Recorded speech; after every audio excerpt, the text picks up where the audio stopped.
the China state constructions. And in the future also, we will do in the entire market. We will be the number one with this same quality. We will assure the entire markets.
Will take place right here. The CEO of China State Construction Middle East, Mr. Jumeirah, was invited to be here and give a speech. What's going on inside here? What topic would Mr. Yu talk about? And how is the hotel? Let's go inside and have a look.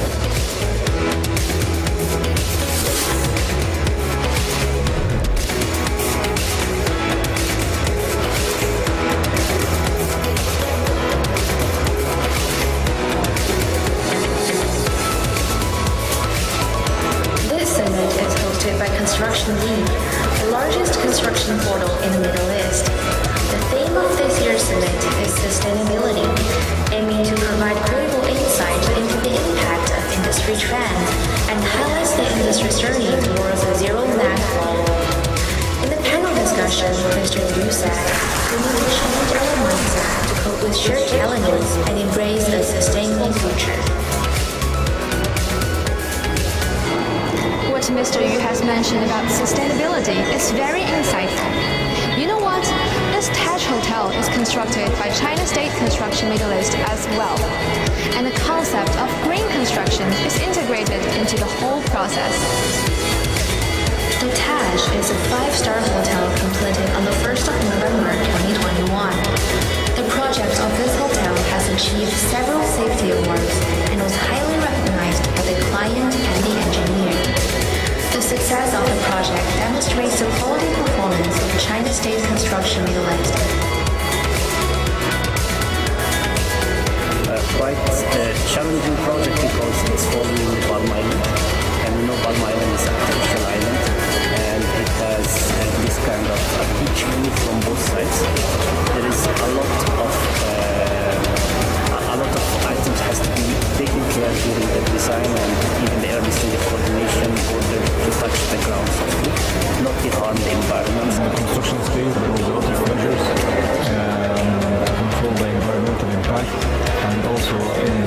selection objectiveness to control the carbon footprint of the during the operation stage of this hotel. We delivered this hotel a few months ago, and before that we took quite a number of years to understand the client's specification, very high standard, and then we have introduced a huge amount of change which make our construction duration very long.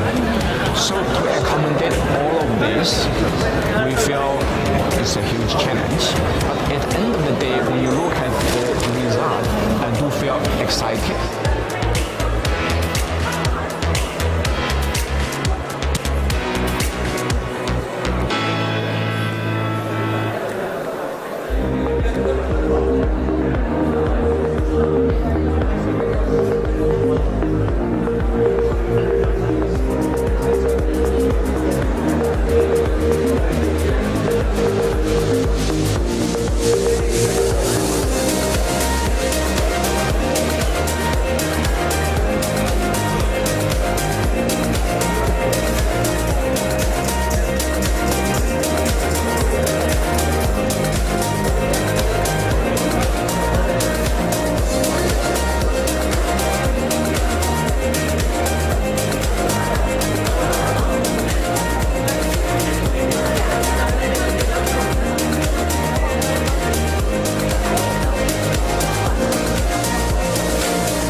We used to win so many awards every year, but this one is a very special award because this award reflects the human side of the company, where the company is focusing on its greatest asset, which is our people.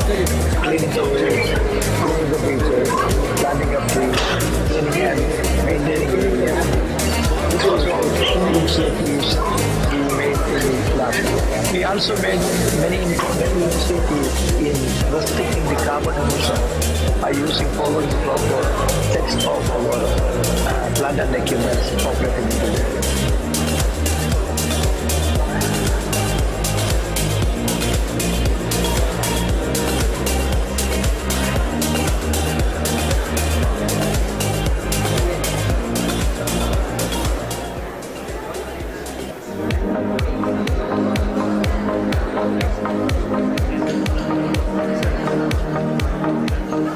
Standard of living, utilizing all the resources that are at my disposal, but I use it in a judicial way and in a very responsible way. The ability to maintain a process continuously over time. Present and the future of the life on our planet is having always a better tomorrow than today.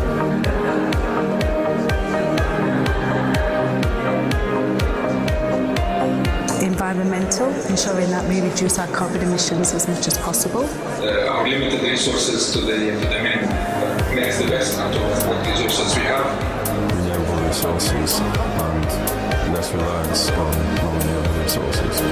It's a great opportunity this year to join hands with the Heriot-Watt University, the Center of Excellence in Smart Construction, to organize together the 6th Technical Conference of China State Middle East. The event this year is focusing mainly on sustainability and green construction, and eventually in this regard our objectives are evidently matching. The theme is really just to highlight the challenges that we have within the construction industry related to sustainability and how green we need to be, but also identify a number of use cases where we've addressed these challenges and we've managed to execute construction projects in a more sustainable and greener way.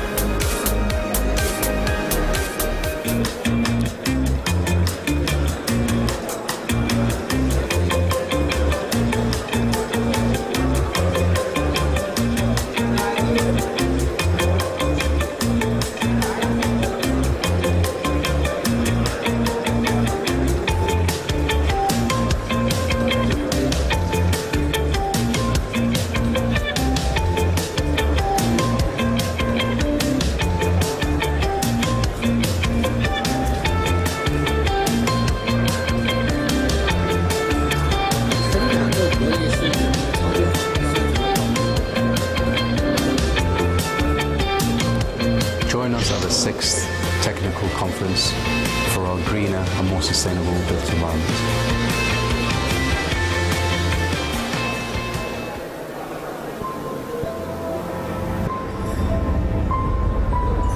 When the first rays of light illuminated our world, the construction was born. We fixed the sky and reclaimed the sea, climbed Mount Everest, and explored the poles. When all things were created, we were tasked with writing such legends.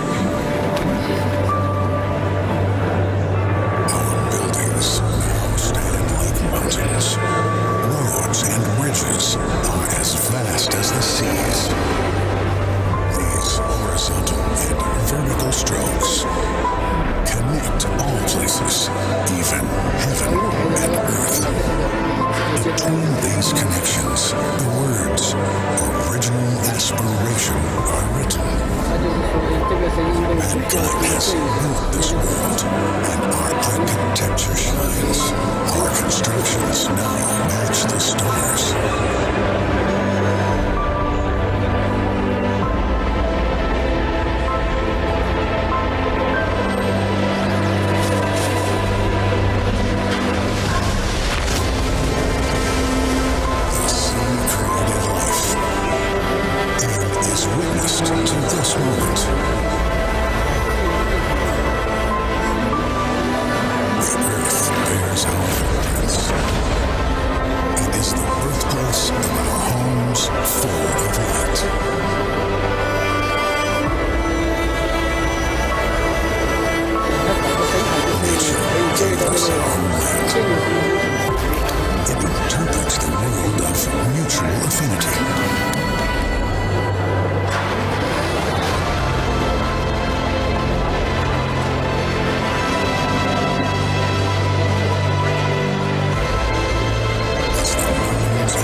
When I was working as PMC in Dubai 24 years ago, I already had a very good impression with the China State Construction. I joined China State Construction in 2021 and will continue to create more glory with China State Construction. After studying in China for 7 years, I joined CSCEC, graduating with a doctoral degree in the world's top in electrical construction field. I not only continue my story with China, but also use a cutting-edge technological knowledge gained in China to contribute in the development of my technology. Keen on BIM and the future of technology in the industry. I chose to join CSCEC back in 2018. After a lot of consideration, a lot of thinking, I found out that the company is innovation driven and empowers new ideas and creativity. So with the support of CSCEC, my BIM implementation has started actually to impress clients, and so we won a prestigious project named Multi-Bay. So that was actually the turning point where I thought to myself, I actually made the right choice. A future where we are all witnessing how the construction technology is helping us turn dreams into reality. The Etihad Wind project that I work on runs through the desert hinterland with an average temperature of about 40 to 50 degrees and the ground surface temperature also exceeding 60 degrees. We're always soaked in sweat after long hours of work. In the end, we were able to complete this green artery 2 months ahead of schedule, which is the manifestation of China State speed. Pembinaan Brunei Temburung Bridge ini sangat mencabar, yang mana ia merentasi hutan hujan yang lama, tua dan juga yang belum berkacau lah. Tanpa rasa takut, CSCEC memilih pendekatan pembinaan jambatan di hutan hujan ini melebihi 8 juta jam kerja dengan selamat. Ini menunjukkan sepenuhnya kebijaksanaan CSCEC. At the critical stage of construction of Israel Haifa Airport Terminal, it has coincided with the global challenge of COVID-19. The company has guided us to follow the experience of fighting against COVID-19 and adopt the most strict and crisis control measure the issue with zero infection rate. All the Israelis who know this project would say that this is the world class. The high quality performance of CSCEC has been very impressive. The company completed and opened the Alexander Hamilton Bridge, and the project supports 200,000 cars a year for the next 100 years. We designed and built the Amador Convention Center in Panama in only 3 years. The project was the largest and most advanced of its kind in South America. I remember when Panama's former president, Juan Carlos Varela, visited China and CSCEC. He signed their guest book, and he noted that CSCEC brought well-being to over 100 countries through their high-quality construction projects. Pakistan M5 motorway project has slashed the travel time between Sakpur to Multan from 11 hours to 4 hours, creating a road of friendship under China-Pakistan economic corridor, which lit a light of happiness and hope for my fellow villagers. كل يوم يجتمع هنا حكمة وجهود أكثر من 8000 موظف مصري وصيني يقتربون خطوة نحو رؤية مصر 2030. كل يوم تصبح ملامح هذه المدينة المستقبلية أكثر وضوحا، حيث تتراكم نجوم اللامعة هنا لتساهم في تحقيق حلم الألفية في مصر.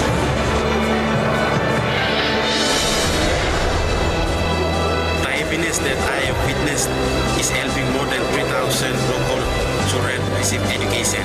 When I saw their smiling faces in their new school, I also saw that there is a better, prosperous future ahead.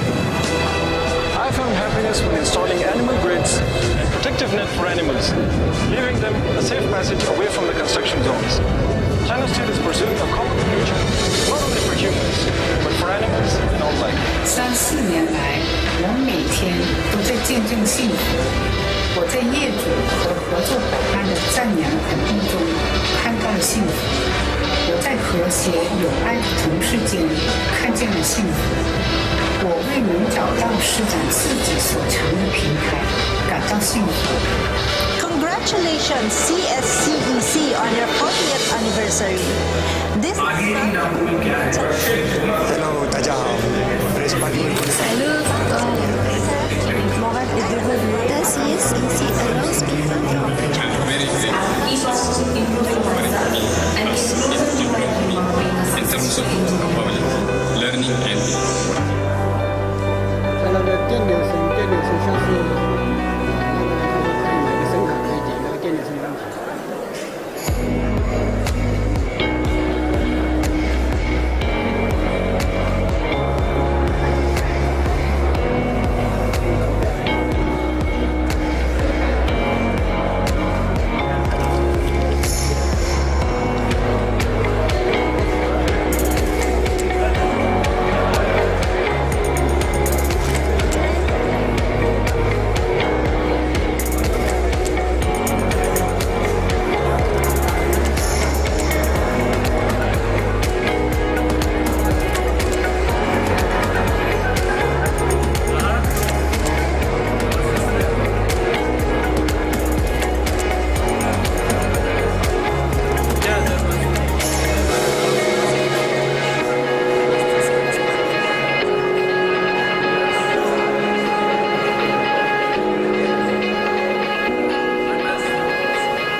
When you draw the first line in your life and take the first step of your lifetime,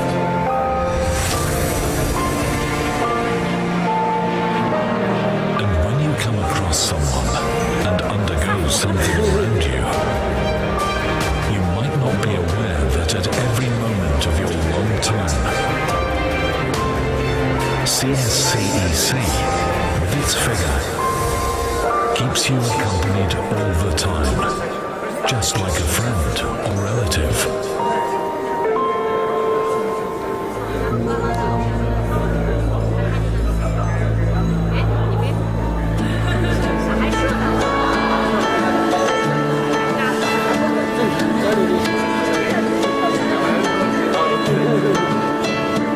From every single space below the ground to every stretch of land you walk, and running across far-off deserts and in distant mountains, or even extending the borders, CSCEC builds every road under your feet and designs repeatedly the national territory from ancient to modern times.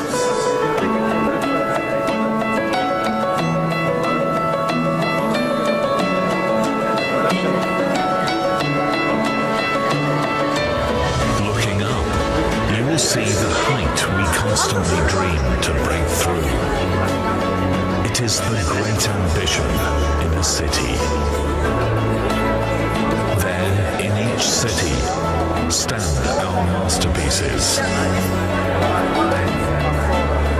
which not only become urban landmarks, but also symbolize the temperament of the city.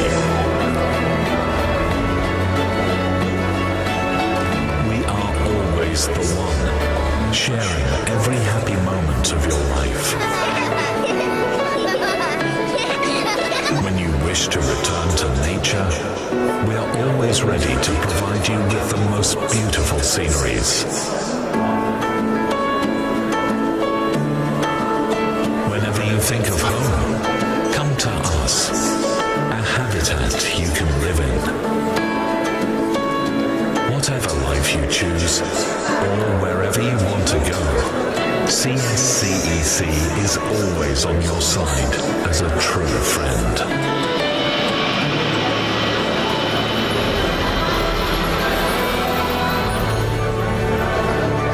Bearing the faith of the nation and under the Belt and Road Initiative, CSCEC embraces an open approach to showcase in the global market our understanding and practice of the happy living environment. Having built a great many significant projects in over 100 countries and regions around the world, CSCEC has integrated itself in world civilization and, in the least, helps shape the world. Buildings originated out of the needs of human beings and should be people-oriented. Improving the living environment is the persistent pursuit of CSCEC. With the injection of frontier technology and green construction concept, CSCEC draws on its imagination and innovation capacity to provide people with the best living space.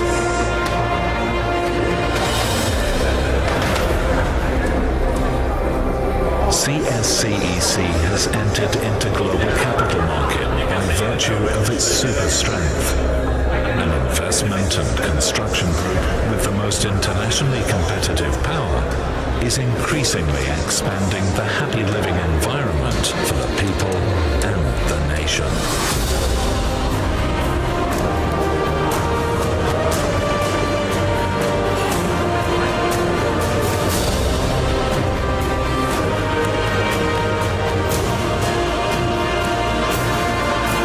Hold fast to your persistent spirit and share your heart-touching feelings. We are bearing the responsibilities for our country to get concerned at everyone's soul experience and let their lives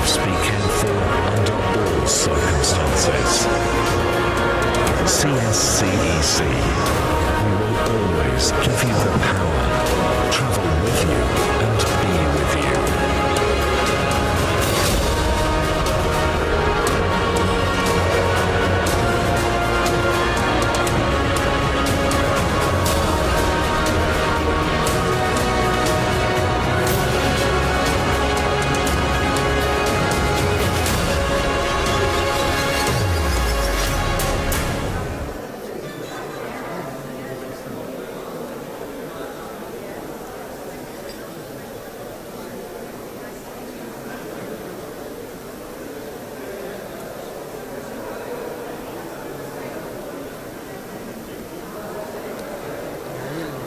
swear我操！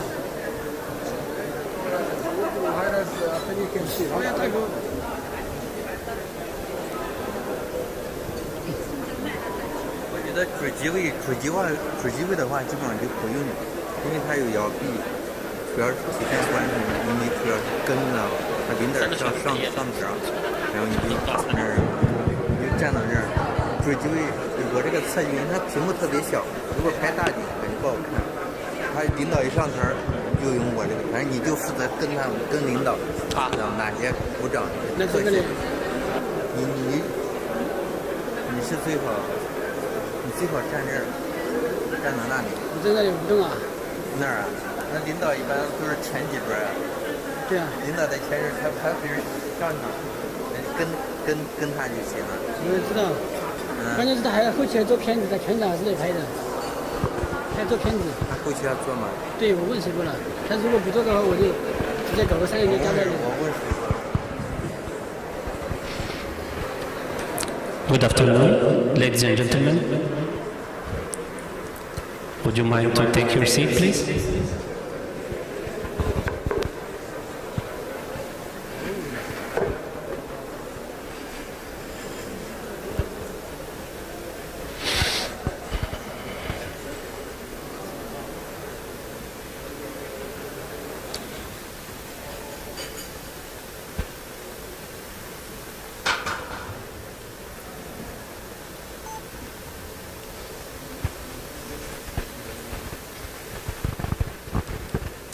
Assalamu alaikum wa rahmatullahi wa barakatuh. Good afternoon, ladies and gentlemen. Welcome to China State 6th Technical Conference. It's a pleasure to be your host today. My name is Mansour Farid. I'm the Chief Engineer and the Director of Engineering for China State Middle East. And you're going to see me a lot today. I'm going to jump on this stage even between the speakers. So, here we are in our technical conference, and this idea to give you a bit of brief about the history started almost 6 years back. When we started the very first one, you can see we were that much small group over there, and the next year we get more. The third year we start getting the courage and start seeing that this knowledge which we are sharing deserve to be extended out. There is no point of a knowledge which will be locked in within a community unless it's shared by others and get used. But unfortunately, in the 4th and 5th year, we have been hit by the outbreak of COVID-19, where we were not able to gather in physical. However, we did not miss the opportunity and organized the event on a virtual platform. Though it gave us opportunity to reach out more audience, we hit really high record number of participants, but still we felt limitation on the interaction. We can't speak much with the speakers and we can't listen to them. That's why once we got the opportunity this year and COVID has been gone, we are gathering again, sitting together face to face and able to interact.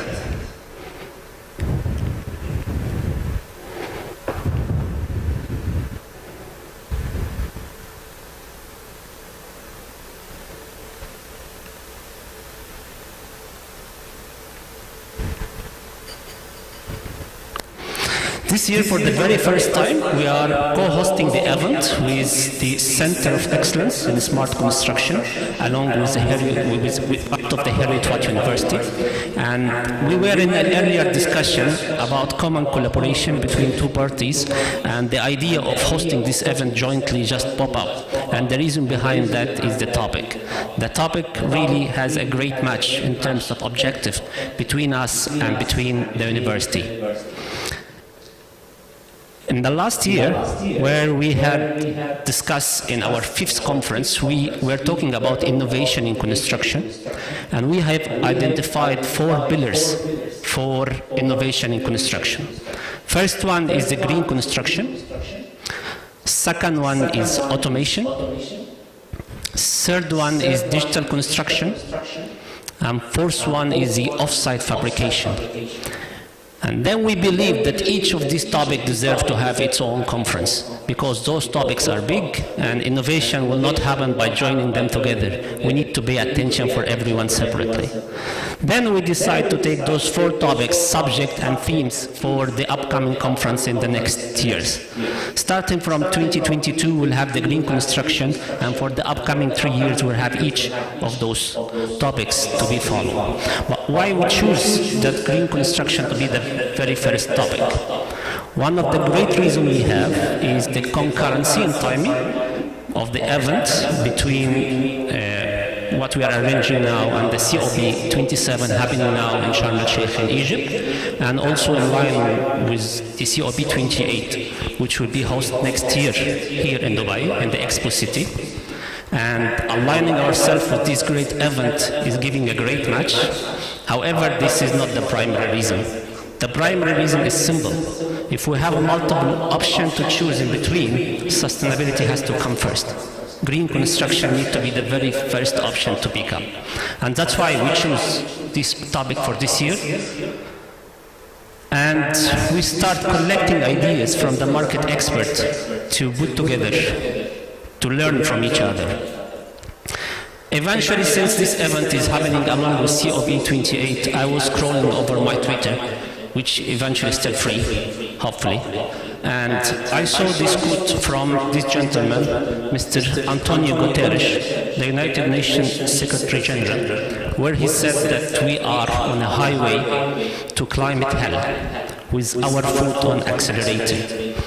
This statement hit something in my mind and raised up some questions. What he's trying to say is we are not just moving on a steady speed towards a climate disaster. Actually, we are speeding up. We are making our life worse and worse in a rate which was not expected. And that raised many questions in my mind. Really? Is it? With all the things which we have in place, with all those systems which we have after year, are we still moving faster? Even our moving is not decelerated? I believe he's senior official enough to have enough backup data to support his statement. But that also reminds me by a statement which I heard many years back when I started learning about LEED in 2009. I applied for a course, and an instructor there at the time said, unfortunately you joined the wrong time where the oil price is down. And I couldn't understand what is the link between the oil price and the green building.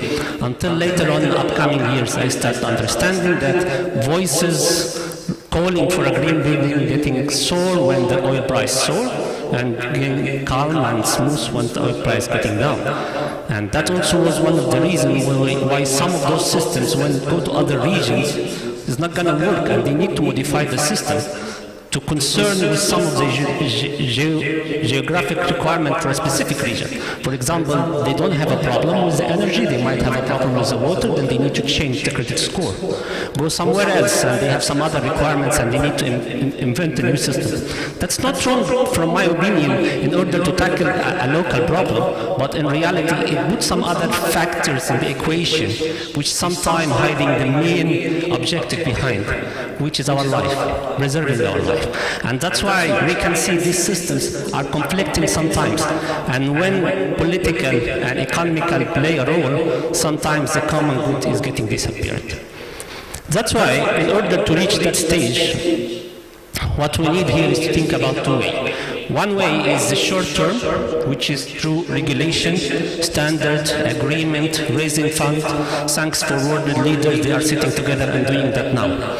Unfortunately, today you might not be able to sign any agreement or raise any $100 trillion fund to support our environment. But what we can do is play on the other term, which is the long term.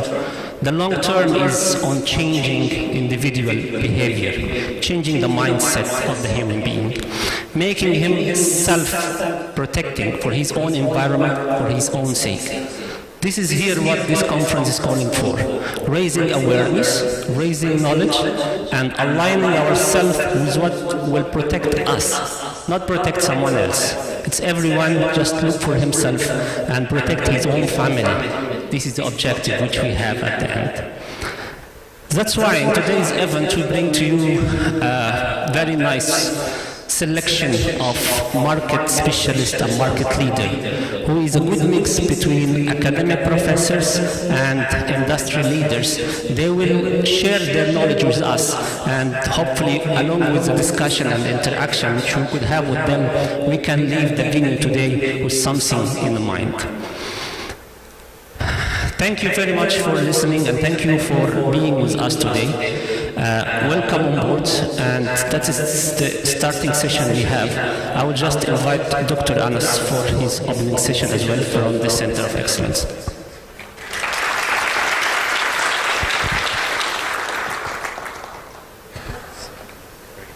Thank you.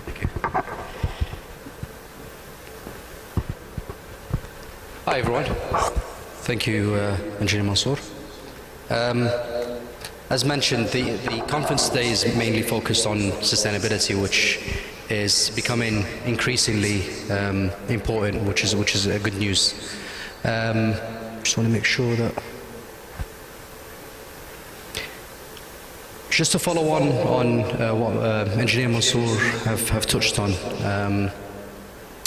Just wanted to give you a bit of an introduction about the Center of Excellence and what we're doing and the kind of things that we are working on towards achieving sustainable solutions and sustainable construction.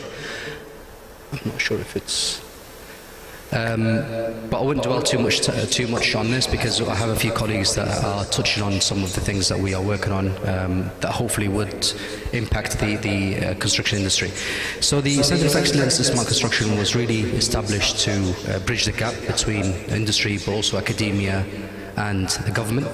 Really the purpose behind this is to stimulate innovation but also make sure that we can grow as an industry. And sustainability is obviously one of them, as mentioned earlier. It's all to do with economic growth. You know, there's certain things that are changing, certain criteria. Sustainability would change, and sustainability is one of the main factors that we have. So we have three themes within the centre.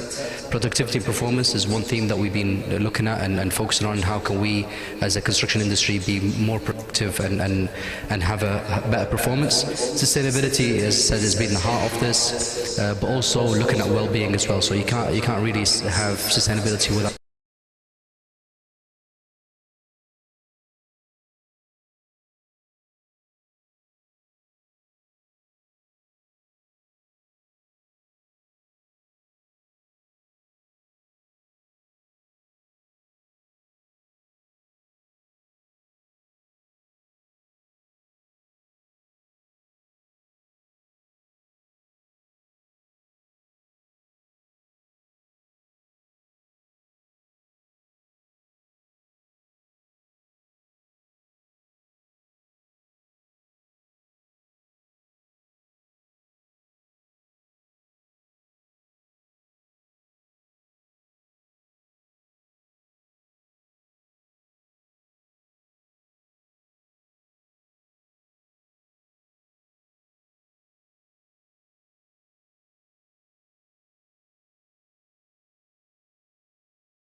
You need to use much higher grades of concrete. And these are the mixes that are the baseline. You can see them, they're quite mild in terms of replacement. And I'll show you some screenshots from the calculator, where you have the 50 MPa here with the baseline mix and the proposed scenario, and it gives you a report. If you achieve with your proposed mix a lower score than the baseline mix, it's allowed, it's approved for use, and you can use it on any project. It also has the same idea as the Estidama, where you can propose a full project. Some of the mixes will achieve the better score than the baseline mix, some of them will not. If you run a weighted average, the whole project can be approved, but then you have to follow up and make sure that the volumes that you've used on the project are the same that you've submitted in the calculator. Sharjah has recently joined the regulation requirements also in 2021.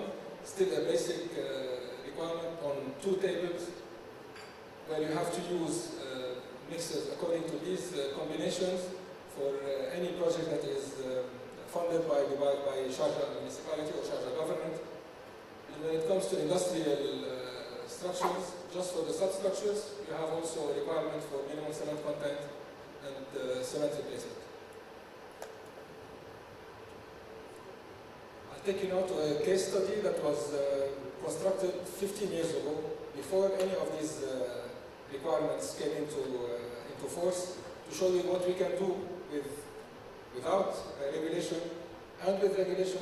Anything that I'm presenting now will comply with any of these 3 regulations, but it was done before any requirement was there. This is Raha Beach development. We're talking about phase 1 of the project, which is the half of it beyond Raha Beach Hotel. It would have been estimated to use 7 million cubic meters of concrete. And it was a massive scale project that was running all at the same time. We were expecting 20 concurrent projects running at the same time, requiring high performance concrete in high volumes, in restricted timings because of summer restrictions and temperature restrictions. Many designers and specifiers were involved in the project, and we had hundreds of requirements for different types of concrete. So we had to streamline. So we formed a team, very collaborative approach, starting with the client representative from the developer, down to the project management company, and the representatives from the largest 4 consultants engaged on the site already. The main contractor, which was responsible for the infrastructure of the project, the ready-mix supplier, which was a joint venture between the developer and the commercial ready-mix, and an independent consultant was hired to write a blanket specification for the whole project based on a durability assessment, based on the exposures on site. All of it marine, as you can see, it's a waterfront development. And we engaged also a third-party testing lab even before the construction started. The key targets were to streamline the requirements and writing a blanket specification, as I said, and definitely complete sustainability and waste reduction were a prime objective. And organizing the flow of concrete ordering, delivery, and testing, because again, we had 20 sites concurrent. We wanted to make sense of who has priority. Everybody wanted their concrete at 8 p.m. at the same time. Impossible. So this is one of the inputs for the durability design. The intended service life was 50 years, but the mixes that were proposed would have achieved more like 75 years service life. And 3 main exposures were identified and correlated to a chloride migration coefficient and the required concrete cover.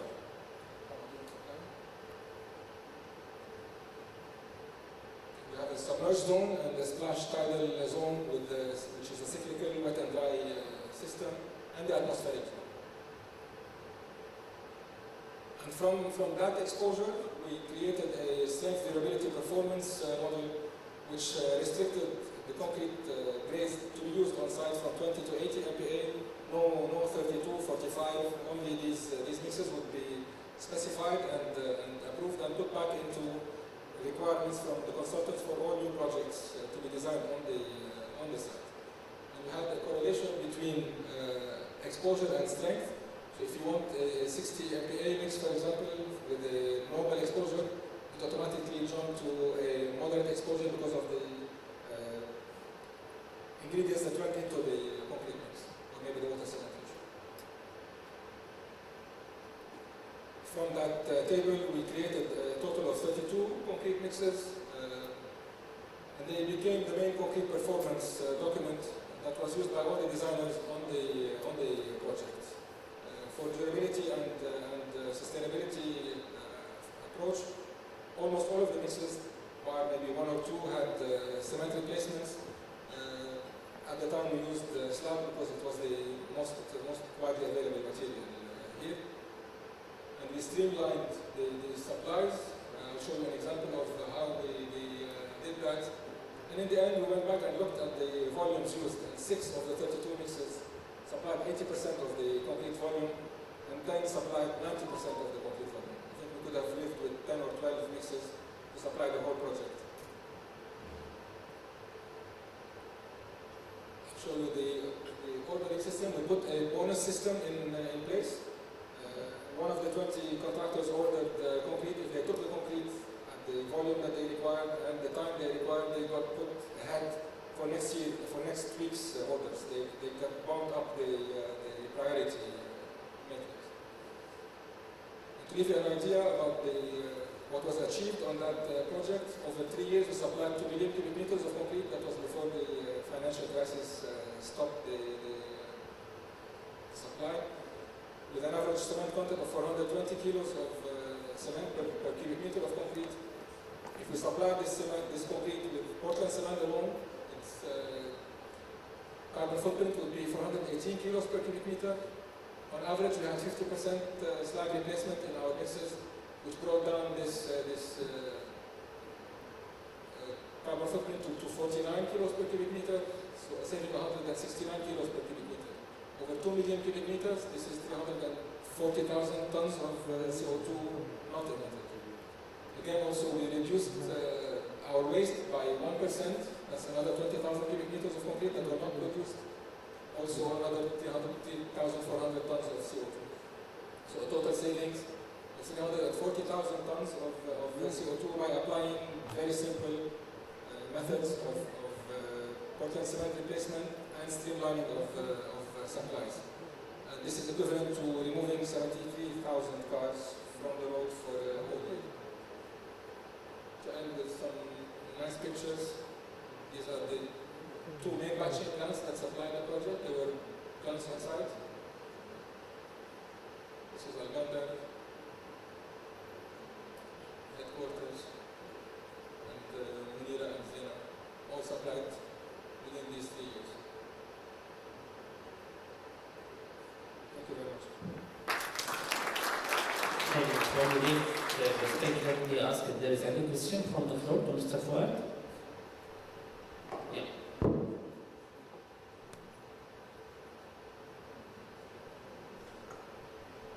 Thank you very much. Beautiful presentation, a lot of data, a lot of knowledge to be shared. Thank you very much. In one of your slides, you were showing about Dubai Municipality Circular 225, and there are quite a few pointers in there. How do you get the organizations or companies to choose which one is good? Is there any priority in scoring? What are the differences? Why would a company choose number 1 and not number 15? Thank you. Circular 225 has 2 components. Maybe I did not make myself very clear on that. I was trying to rush it. Attachment 1, which is prescriptive, is mandatory. You don't have the choice. If you want to produce a 40 Newton concrete for a superstructure, you have a minimum cement content, a maximum water cement ratio, and GGBS or fly ash replacement required. So no choice. If you want to exit from these constraints, you have to go to attachment number 2, which gives you the full flexibility to design your concrete any way you want it. No limitations on cement content or water cement ratio or cement replacements. All you have to do is run it with a calculator and have a score that is lower than the baseline, even with a high water cement ratio or a lower cement replacement. And that's a choice. Usually you make the choice either for placeability, If you have a mix that needs to be pumped or transported for a long time, you want to remove yourself from the requirements of attachment 1, or sometimes for cost. If you have new materials, attachment number 2 allows you to introduce any type of new material as long as it has an international standard compliance. So any pozzolanas or catakaolins or any new replacement for cement, you can get it approved and use it through attachment number 2. One more question to Mr. Schwartz? Yeah.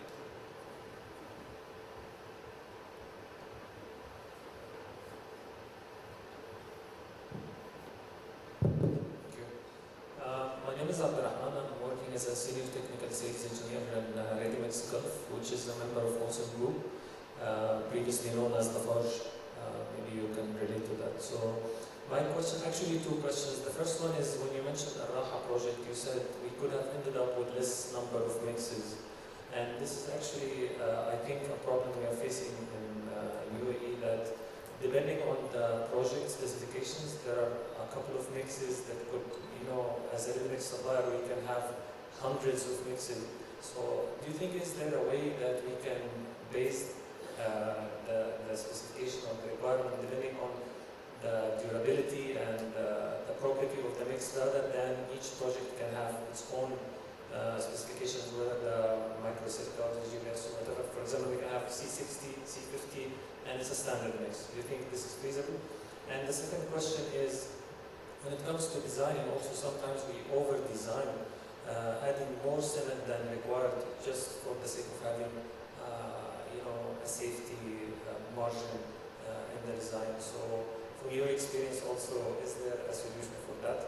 And I just want to add one last thing, that as a member of Olsen Group, we introduced to the market a new product which is called EcoBact, and it's a green concrete, and if anybody's interested to know more about it, please reach out. Thank you. Thank you for your questions.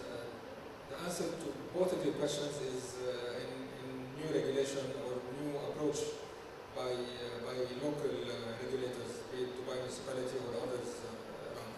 One thing I did not mention is that the Circular 225 applies only to Dubai municipality projects. There are many other authorities in Dubai that do not have to comply with this. This is one of the things that for the future needs to be done. What I'm showing here is what's existing. To go ahead, we need to expand these regulations, make them, enforce them to a bigger pool of supply. The same thing with Istidama. If the contractor chooses to achieve all his points without the concrete points, they can do that also. So Istidama is mandatory, but the concrete part is not mandatory. If it's made mandatory, again, it pushes the industry towards carbon reduction. To go back to your question very specifically, there was an initiative by the Dubai municipality to create concrete specifications or concrete guidelines for Dubai, which went towards what you're saying, meaning that if you have a mix that is approved on project A, you can transfer this approval in project B without having to go back and do trials and prove it again, which will allow you to streamline the number of mixes that you're supplying. And when it comes to over-design, part of it is on you as a producer. If you control your materials, you know that. If you control your materials, you can streamline your design. And part of it is also what's happening on sites with sampling and testing of cubes that is not being done to the highest standards all the time. If we regulate that, and that was also part of the same initiative by the Dubai municipality, if this can be done, then again you can save on your safety margin, which is a saving on CO2 footprint also. Thank you, Mr. Fuad. I think we need to move on. Truly appreciate the presentation today. Now, moving back to academia, so I would like to introduce Dr. Alisan Windu Awoda, or how we call him Dr. Windu for short. He will tell us about, he is actually the center manager of the Center of Excellence in Smart Construction in Heriot-Watt University in Dubai, and he will talk to us about the collaborative approach to decarbonize the construction industry. To end please. Thank you.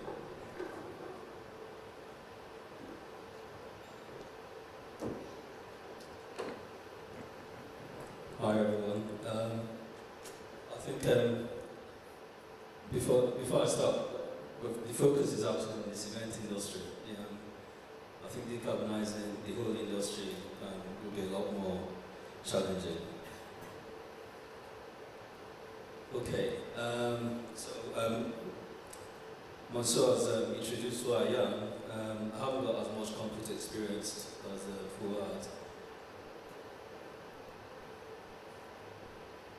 Right, so the outline of what I'm going to talk about today, I'm just going to introduce a little bit about the kind of things that we've been doing. I mean, Anas has already touched upon what we do as a centre, how we'd like to interface between what's happening in academia and what's happening in industry. What I'm going to talk about now is just a focus on cement decarbonization, which is one part of the many things that we do as a centre. The kind of things that we're doing in relation to engaging with stakeholders, and stakeholders in academia, stakeholders in industry, public, private sector as well. Looking at what we're doing at the moment in relation to the UAE and the roadmap and how we see things in terms of cement decarbonisation, and where we see things going moving forward. I know Anna's put up a slide where he showed a lot of logos of people that were involved in what we're doing. I've not done any of that because there's so many people that we're working with, and I think if I were to try and put up a presentation where we want to acknowledge all the partners we're working with, I'll probably go into a couple of slides. So I think I've taken the safe option, and just not included anyone at all. But we do acknowledge all the partners and stakeholders that we've actually been working with. Okay, so the other thing that Anna's touched upon was the work that we're doing in the UK in relation to industry decarbonisation of heavy industries in the UK. Dr. Abdullah Al-Nuaimi is the chair of the non-executive board, and is also the former minister for the Ministry of Climate Change and Environment. I'm continuing to work with the ministry even though Dr. Al-Nuaimi is no longer there. But when we presented the kind of work that we're doing in terms of the UK industry decarbonisation, at the board meeting that we had, this was about 2 years ago, there was a feeling within the room that we should try and do something within the UAE. But instead of looking at all types of industry, let's just focus on one industry, and also just focus on possibly cement, and then we'll see where that actually takes us. So, that's where this whole initiative started. And it's actually about getting all stakeholders involved. I know you've seen this diagram so many times before. I'm not showing it to you this afternoon. But I've actually tweaked it quite a little bit just to say we're looking at potentially the challenges around cement decarbonisation, what's happening in that sector. We do recognise there's other things that can be happening around cement and the whole industry of concrete and the building industry. And there's also other industries, potential allied to cement, such as the steel industry, aluminium. We could possibly learn lessons from there as well. But understanding all the stakeholders that will be involved in actually working together towards cement decarbonisation. And I think we need to think about taking things in steps. We might be thinking, okay, let's go out and innovate, but maybe we should take a step back and look at maybe what kind of things are happening at the moment, and then take them in steps, and then begin to possibly to think about innovation.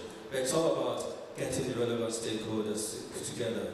And I'm thinking that maybe we should have a couple of other strands in there that talk about, if you like, civil society and the environment. So it's the triple helix for civic society and the environment as we begin to think about the cement decarbonisation initiative.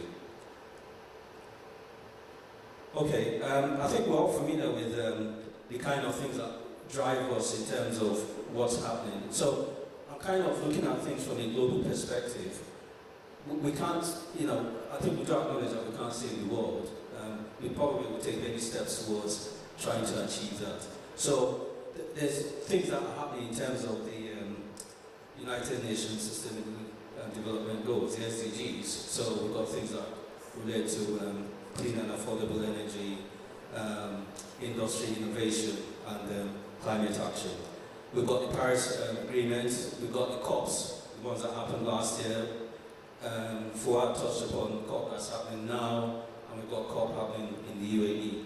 But we've also got some national strategy documents, both across the country, but also within the Emirates. So like the Dubai 2014 Master Plan, the Abu Dhabi Environment Vision 2030, and there's other strategy documents from other Emirates as well. But we do also recognize that there's also global associations that relate to buildings. So you've got the World Green Building Council and cement products and concrete. So an example there is the Global Cement and Concrete Association. I don't want to possibly dwell too much on the challenge. I think we all recognize what the challenge is as far as cement is concerned. You know, the amount of emissions that come out from cement. Fuad touched upon it in his presentation, how much it costs to manufacture cement. There's information out there that talks about how much housing we're going to need in order to meet demand. So we've got to balance the need that we need to actually do construction versus the fact that we also need more houses globally to meet demand. So that's just the kind of bigger picture of where things are at the moment. In terms of stakeholder engagement, and this involves work that we've done as a university, work that we've done with other universities, other research institutions, work that we've done with a range of industry partners, so consultants, contractors, developers, financial institutions, and a range of other stakeholders out there. So we've done quite a lot of research in that area. We've actually had lots and lots of workshops. Many people that I've met in the room today have been involved in these workshops, and we're grateful to you for the input that you provided to all of this. So we've had lots of workshops. We've also visited lots of organizations, their factories, suppliers, their offices. We've had one-to-one meetings, all sorts of engagement with industry. And from all of that, we've began to get some sense of what the challenges and the opportunities are and the way forward. And throughout all of that process, we've also been engaging with the Ministry of Climate Change and Environment. So we've had a meeting with the previous minister. We've been engaging with the ministry just to keep them up to date with the kind of interactions we've had with industry so that they can understand what the challenges are and where the opportunities also lie as well. So from that previous slide, we've now begun to understand through engaging with all our stakeholders where the challenges lie. And you can see it's quite broad in nature. So it's not just about materials, it's not just about technology. It does cover things that certainly Fuad has touched upon in terms of specifications, legislation, the environment, maybe bits about education and awareness about what we're doing. So it's quite broad, and I think we need to be able to capture all of this if we're going to really be able to start talking about cement decarbonization.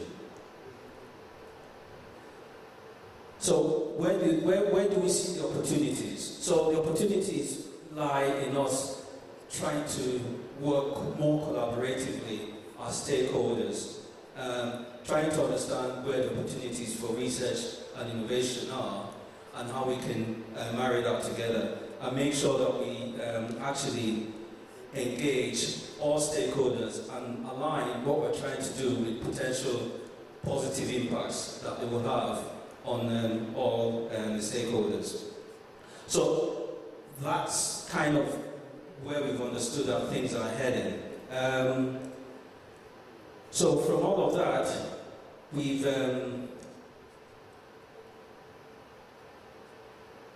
established what is known as the cement decarbonization delivery group, and feeding into that, we've developed some priority clusters. But I guess the first thing that we've got to think about is where are we heading? And we've got this roadmap, okay? Now, that roadmap is quite ambitious, but that's what we have discussed and agreed with Dr. Al-Nuaimi. You know, we looked at what we're doing in the UK. We'll look at what's all the kind of benchmarks that were set. Sorry, have I gone to... Sorry, how do I go back?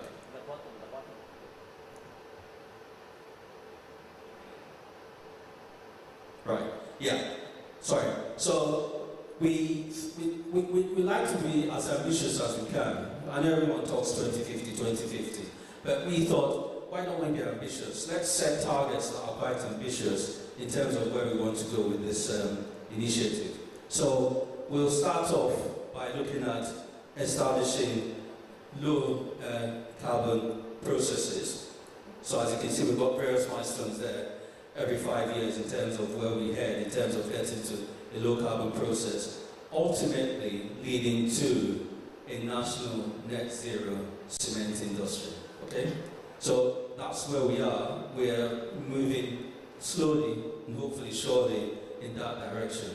And this is in collaboration, discussions, having workshops with a wide range of stakeholders. So we're not doing this as a center on its own. We're talking to industry, we're talking to government organizations, we're talking to other universities, we're also talking to other research institutions as well. So the setup in terms of the cement decarbonization delivery group is what you see there. So that's got a representation of a range of stakeholders from that triple helix, and there's about, I think, 15 to 17 people on that group that meet once every 3 to 4 months, and we feed that whatever is happening back to the ministry. But below that, we have the priority clusters. So the purpose of the delivery group is actually to provide leadership and insight into where they feel that we should be going as an industry. Think about what the membership of the cluster should be. And also, once it comes to actually delivering on projects, providing some sort of governance in terms of how we deliver on those projects. And beneath that, we've got the priority clusters.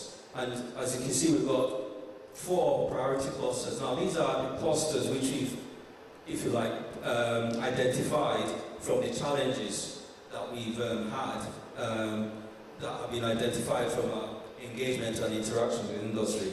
And we've got one that covers materials and waste management, another one on technology, standards, policies and procedures, and education and awareness. Now, each of these clusters, we've got chairs from industry and co-chairs from academia, so we've got that mix in terms of how those clusters are actually led. And this is where, I think it's at this cluster level that we really want to engage with as wide of the industry as possible. So if you feel that you really don't know anything about what we're doing, please reach out to me or Anas and say, look, this is the first time I'm hearing about this initiative, how can I get involved? And then we'd certainly be happy to get involved in what we're doing as far as the initiative is concerned. So just to give you an update on where we are with the clusters. So the clusters actually, we have workshops, we look at the actual terms of reference of what we're trying to do within a cluster, and also write reports, we have meetings, we send out surveys to ask the membership what they think about various things. As you can see from that timeline there, Cluster 1 actually completed its operations. Clusters 2 and 3 are currently ongoing, and Cluster 4 is about to take off shortly. Now, the clusters have been staggered deliberately because those clusters are supposed to be working together. They're not supposed to be working independently. So what happens in Cluster 1 feeds into Cluster 3, and so on. So there's things happening in Cluster 3 that have been fed in from the activities of Clusters 1 and 2. So where we are, Cluster 1 as I said previously, has completed its activities. You can see on the right-hand side the report which has been produced from Cluster 1. We do intend to have similar reports produced from the other 3 clusters, and that will be combined into a final report which will be delivered to the ministry. I think one of the key things that are coming out from the discussions that we're having is that we do need to begin to identify short, medium-term and long-term goals, the low-hanging fruit. Because once you can see the low-hanging fruit, I think that motivates us to try and head for the longer-term actions as well. So, for instance, a short-term action that's come out from possibly Cluster 1 is we could maybe look at the standards, not write new standards, maybe just tweak them a little bit in terms of the standards, possibly increase the amount of recycled material or look at how we use alternative material. So that's something that's come out from Cluster 2. A longer term action might be to do a bit more research, and then the longer term action would be to say, right, how do we implement some of these things which are coming out from the clusters? So that's Cluster 1 in terms of the activities and the report that's come out from Cluster 1. Now, if we were to look at where we are in terms of the other clusters, so clusters 2 and 3 are ongoing at the moment, cluster 1 is completed. So there's a few, if you like, common things that are coming out in terms of the discussions and the workshops and where we should possibly be focusing our energy. So there's things like materials, possibly looking at alternative materials or reducing the amount of cement that we use. Things like looking at the technology, standards and specifications. Fuad has already talked about standards and specifications. Are they too prescriptive? Do we have adequate legislation or regulation? Is cost a hindrance? What do we do about CO2? How do we incentivize people to look at the way they actually impact upon the environment? So that's where we are in terms of cluster 2 and 3. And obviously once cluster 4 comes on stream, that possibly would influence where the focus should be. So this is my, that was my last slide. Sorry, I'm going too far ahead. So where do we think, well, once we've concluded the actions of these clusters, basically, I think we need to start thinking about what are the low-hanging fruits from those 4 clusters that are coming out, from a materials perspective, from a technology perspective, from a from a specifications perspective, from education and awareness. Do we think we need something like a liaison group of government entities? How would that work? Would that work at a federal level? Would that work at an emirate level? So that maybe that's where we should be looking at getting some sort of commonality. And I think the other thing as well is, let's not try and reinvent the wheel. If there's things that are happening out there, then we should try and see if we can use them and adapt them to the UAE. Each of these clusters will be having case studies that we can potentially use and pilots that we can present to the ministry. So for instance, we've got something that relates to geopolymer concrete in terms of a pilot project that we can actually use from cluster 1. Cluster 3, for instance, which is the standards one, we've got the Dubai Building Code, which we talked about, which we can use as a pilot to say, right, this is where we would like to go with the standards and the specifications. So that's all I really wanted to say about the work that we're doing. There's quite a lot happening in there, and I'm definitely conscious that I've only got 15-20 minutes. So I think I'll stop there, and thank you very much for listening. Before you come off stage, any question to Dr. Lindo from the floor? It was very clear, I guess. Thank you. Thank you, Dr. Lindo. I think now we move back from academia to the industry. I think Dr. Lindo is trying to link us and bridging us in between these two entities. And now I would like to invite on the stage Mr. Dakar Arabaya. He is the CEO of BR Recycling. BR Recycling is one of the leading, I would say, in the industry leaders for the waste management in the region. He will be speaking to us about extending the benefits of the circular economy to cement industry, leading to zero waste. Mr. Dakar. Good afternoon. Thank you for inviting me. But I have to say, and start with, that I have no idea how you guys make cement. I have no idea how to operate cement factories either. However, today I really feel that I'm just in the right place. And let me explain this to you step by step. My name is Jumeirah. I'm the CEO of BIA Recycling, which is one of the verticals of BIA Group. BIA Group is an environmental and waste management company.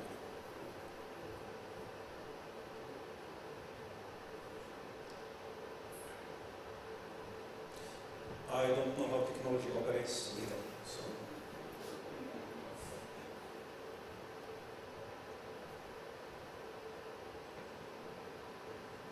Yeah, let's start with the boring part, and I will be very fast. You know this better than me, because as I said, you know in cement more than I do. So we understand there are 15 integrated cement plants in the UAE that produce more than 31 million tonnes per year. There are 8 grinding plants that produce more than 10 million tonnes a year. Primarily, you know, it's limestone, which is sourced for the minerals that are required for the cement production. As fuel, usually either natural gas or coal is used. From the data, we understand that you need 1.6 kilogram raw material, and you have to spend 3.7 megajoule of energy to produce 1 kilogram of cement, and you release 1 kilogram of CO2 while doing this.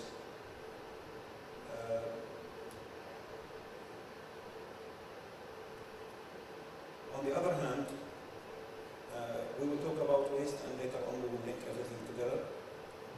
When it comes to waste, UAE produces 56 million tonnes of waste. 42% of it ends up in landfills. 12 million tonnes is the municipal waste, and 43 million is the construction waste. So you start to see the link. If we can do something with construction waste, which is cement, which comes from cement factories, combine it with something related to MSW, we may have a success story.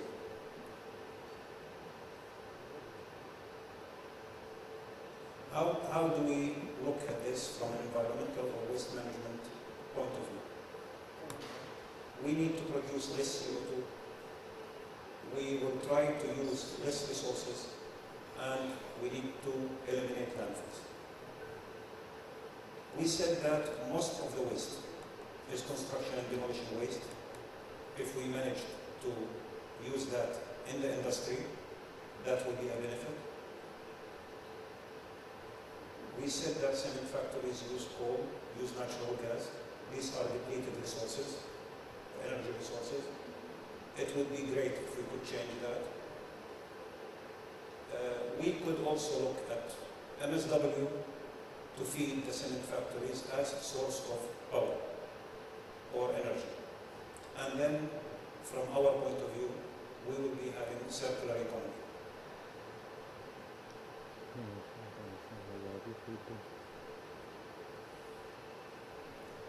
Let's skip all these multimedia things, and I will get you to the point directly. That's how we see cement factory. We see the cement factory sitting in the heart of an economic process. A cement factory needs energy resources to produce final product. Final product create wastes that can be part of the raw material. The city is generating waste that we would like to integrate also in this process. If we manage to do that, then cement industry, instead of being an emission producer and instead of being sort of unfriendly with the environment, will become the heart of the circular economy and the environment production to reach zero waste to landfill. We have been trying to do this since 2010. We have been sort of successful somewhere. We are still working on some other things. And let me explain to you 3 case studies which are actual and which are realized on the ground. The first one is related to ARM, or what we call ARM. It's alternative raw material. The idea behind producing alternative raw material is that we understand that cement factories need minerals, but we know that these minerals can be sourced from different types of wastes. Usually this waste cannot be burned, so taking it to incinerator or waste to energy to avoid landfilling is not the case. What we do actually together with our partner, Evergreen, is that we take different types of industrial and hazardous waste. We use a patented material to stabilize these types of waste. We combine them and we create a mix that can substitute the material that is now excavated from mines to use in the cement industry. It has been successfully operating for the last 3 years. We established already the facility that produces more than 40,000 tons of such material. It has been consumed in many reputable cement factories in UAE. Some of them are here with us today, and we are very proud of this partnership. And we hope that this will be improving by the time. The second project that is already operating and already supplying material to cement factories is the solid recovery fuel. What we succeeded to do is to get all the material that has carbon and can burn, and to create solid recovery fuel that is used today to be injected to replace natural gas or any other source in the burners in the cement plants. This project is fully busy for the next 5 years, as there is an off-take agreement, so it is a pure commercial project. The good thing about it is that we're not asking for a gate fee or any other leverages to have this facility running economically feasible.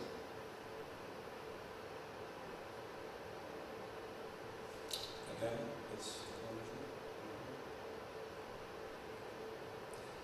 and the last case is the biomass. So the other large portion of waste that we were facing challenge with is the cellulose-based material, used furnitures and other similar things that were going to landfill, and we were facing 2 challenges here. First of all, it's material going to landfill, which we are against principally. The second thing is that this material is bulky, which means that it would occupy a lot of space in the landfill, which means that the landfill is growing exponentially by time. For the last 3 years, we have been producing 200 tons per day of this material, which is directly supplied to many cement factories. They are happy. We are proud with the partnership with them. And now we can say that we are using all our resources to ensure that we are avoiding landfill, because we have other similar activities related to recovery and recycling for plastics, carton, and paper.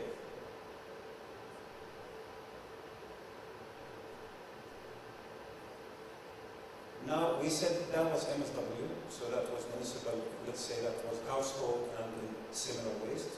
Now we talk about the construction and demolition waste. And to avoid reading reports, in BIA we have been operating the CDW, or the construction and demolition waste, since 2010. Since then, we succeeded to produce aggregates and sub-base, road base that is compliant with the technical needs of the construction companies. And now we are producing more than 500,000 tons a year. And by the end of the year, all this material is supplied to block factories, to contractors, to projects that are related to road construction or other civil purposes. Simply that's how the process looks like. And this product was certified by ADQCC and was tested several times by contractors and consultants. Today, as we speak, around 50,000 tons of material is being delivered to a very big infrastructure project in the Emirates. It's not the first or the last time we deal with construction companies for such projects. We did test this material for blocks production, interlock production, which means that it can be used all over the place. And the most important thing is we did not really rely much on what rules or laws or regulations we have in the UAE. This is a pure commercial relationship between us and people who need aggregates, road base and surface.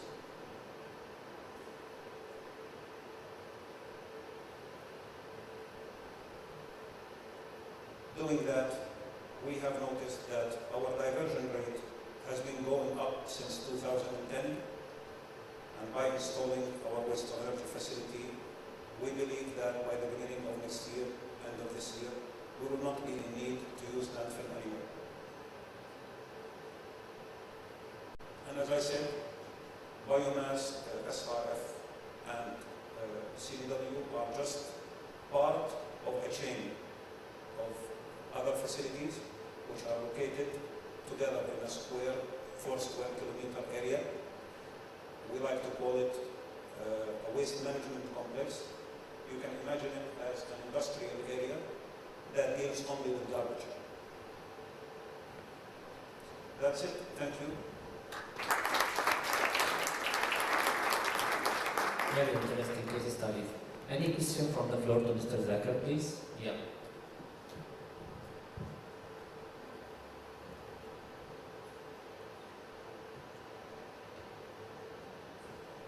Thank you, Zakir, for the presentation. It's very nice, very impressive. My question is, what are the challenges that are stopping your company and others from really having this across the country, doing, zero waste and everything? Where do you want me to start from? You decide. Well, first of all, the main challenge that we face is the culture, because we think that everything is expensive, but when it comes to garbage, it should be free. This is our main challenge. And as long as your alternative is cheaper than using the, let's say, the recycled material, there is no way you are going to run massively all over the place. I will give you an example. When it comes to Ras Al Khaimah, for example, it's very easy to access virgin aggregates than coming all the way to a facility in Sharjah or in Dubai to get recycled aggregates. Why this is happening? Because you never have the full calculation of the cost of mining. All what you are calculating for is your OpEx tax. You are never calculating for the social cost or the environmental cost. That's the challenge number one. The challenge number two is that we're facing issues related to the confidence when it comes to the consulting companies. A consultant doesn't want to bother to explore the possibility to write in his tender not even the possibility to use recycled aggregates. Because if he does that, he will have to specify other type of properties that are related to recycled aggregates. Thank God now we see that this is changing, and we were just in time. So when this started to be changed, we were the only massive producer of such recycled material. Let's stop here. I can talk hours and days. I think we have one more question from the floor. The gentleman here first, Mr. Yasser, and then later.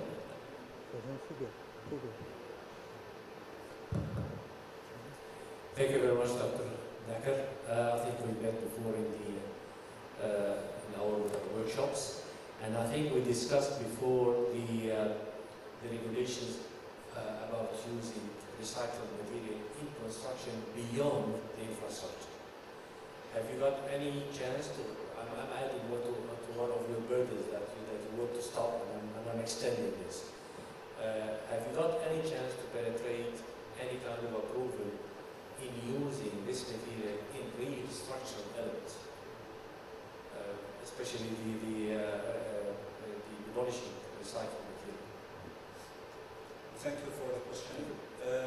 By law, you are allowed, or maybe you are obliged to use 10% of recycled aggregates in your concrete. Again, we are approaching everybody, but no consultant is willing to take the risk or to take the responsibility to support this initiative that was announced by the government, I think 5 years ago. So if this is not happening, you cannot propose your recycled concrete. So now, unfortunately, we are limited. Sub-base, road-base, blocks, industry, and internet. That's it. I think one last question from the gentleman there. Yeah.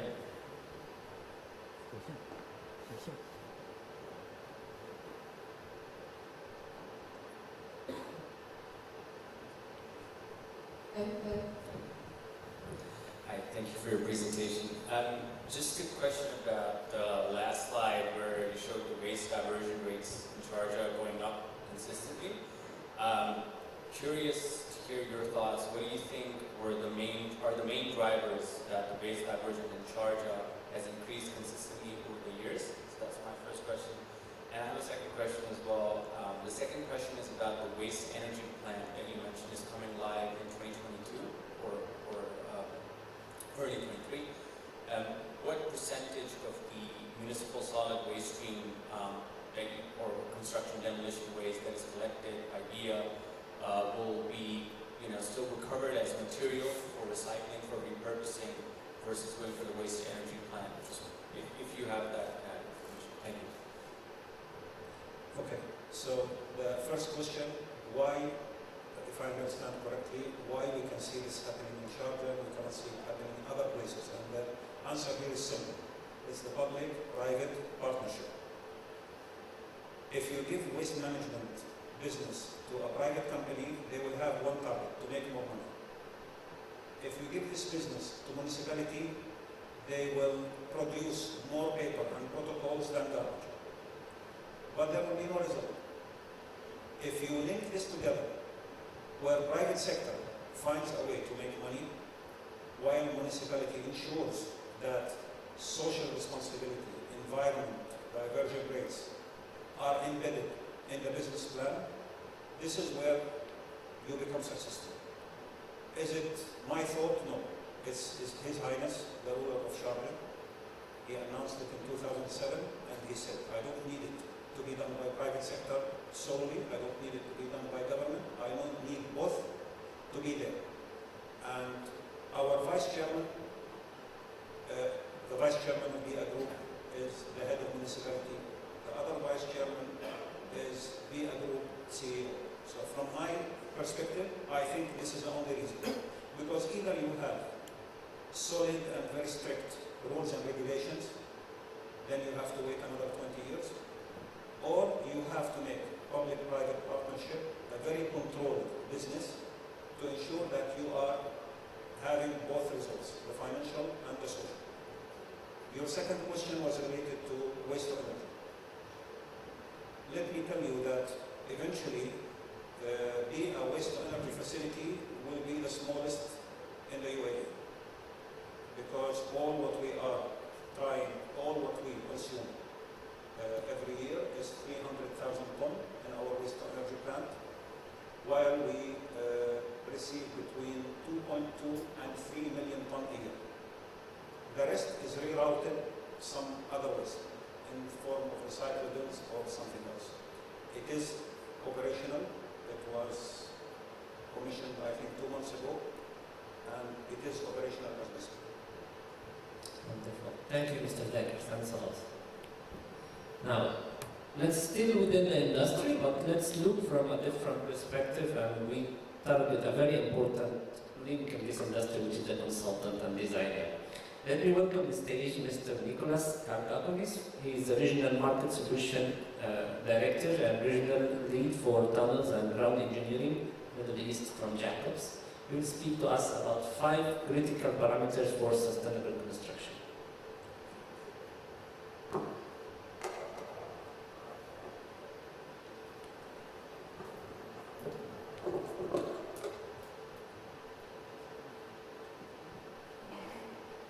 Hello, good afternoon. So, my name is Nicholas Kargapolis, as I said. I'm working for Jacobs and I'm the Regional Market Solutions Director. That means that we are bringing solutions to the market. This is coming through our deep domain expertise, and I have the pleasure to work with some of the smartest people within Jacobs. 2 of them are here today, I believe, Saad Khan and Zain Mok. So please fire ahead in the end if you have any difficult questions. I'll be more than happy to direct them to them.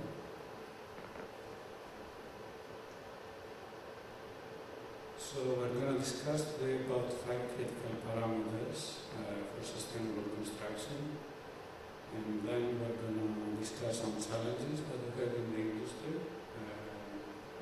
in terms of implementing these parameters, and a couple of case studies. And I have to say that there are strong connections between this presentation and others today, especially the last one, not recent. So the first parameter is site and climate. The first thing we have to consider is whether we have to make a new construction, to build a building, or whether we can refurbish or retrofit an existing construction. In the end, the most sustainable building is the one that doesn't have to be built. Second parameter here in this category is accessibility. So we have to have alternate routes, options for transport, proximity to commercial, cultural, and recreation facilities, and centers of employment. To make sure that we minimize the transportation burden on the environment. Then it's the modification of the landscape and the impact we have with the modifications. So we have to minimize site disturbance, but also make sure that the site is not vulnerable in terms of flooding and other natural disasters, which are becoming very important these days with the climate change that we're experiencing. We have to use space efficiently, and we have to take advantage of the surroundings. Other considerations which were mentioned before in the previous presentation that are not easily taken into account during design are economic and social impacts on the local communities, and it's not about growth in the end alone, and cultural and heritage considerations. Does our project match with the local culture? What are the changes that it's going to bring? Second parameter is efficiency in terms of energy and water. We start by using passive fixtures to minimize energy consumption in terms of insulation, passive heating and cooling, lighting and appliances. We use computer modeling to determine the load and size appropriately for the tasks in hand. And of course the energy demand that is remaining has to be addressed by sustainable energy sources to the extent possible. We also have to ensure energy efficiency during operation, and this cannot be done without the users. So the users have to be educated on the structural features, on the efficient use of the appliances, on the zoning and controlling of their buildings, how to monitor them, where to install submetering, and how to install them. Water, of course, is very important. Conserve it, make sure that it has high quality, through efficient use of potable water, efficient water management, and alternate water use. Now, in terms of timeline, when is the right time to consider energy efficiency? When do we do it? Do we start doing design? Is it something that is done during construction? In reality, this has to start with a vision. It has to go to corporate KPIs, and then it has to go all the way to tender, contract, quality control, and continuous improvement during operation.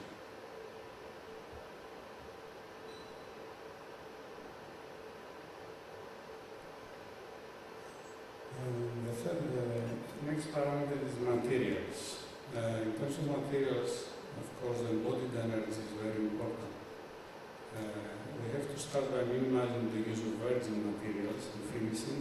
We have to take into account the health risks.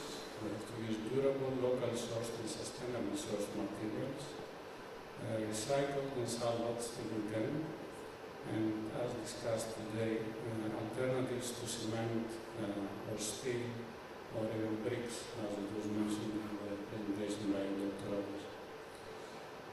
So we are targeting low energy cement and steel materials for our construction. And again, we have to design to disassemble, reuse and recycle the materials. They are not going, they shouldn't be one-off. We should be targeting reconstruction, not demolition. And we have to maximize economic and environmental value at the end of the life cycle. Of course, this is a challenge, and we will discuss later on why this is a challenge. Now, all of this also depends on information. It's not just about the materials. So the information has to be communicated in a way that we can use the materials at the end of their life, so that we know how to take apart the building with the least damage or the useful components.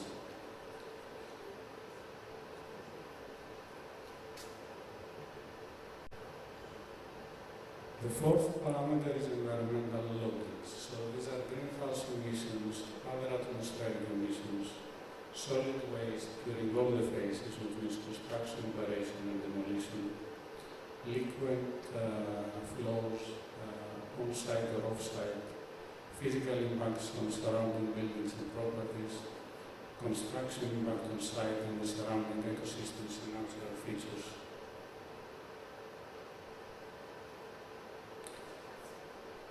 Flexibility.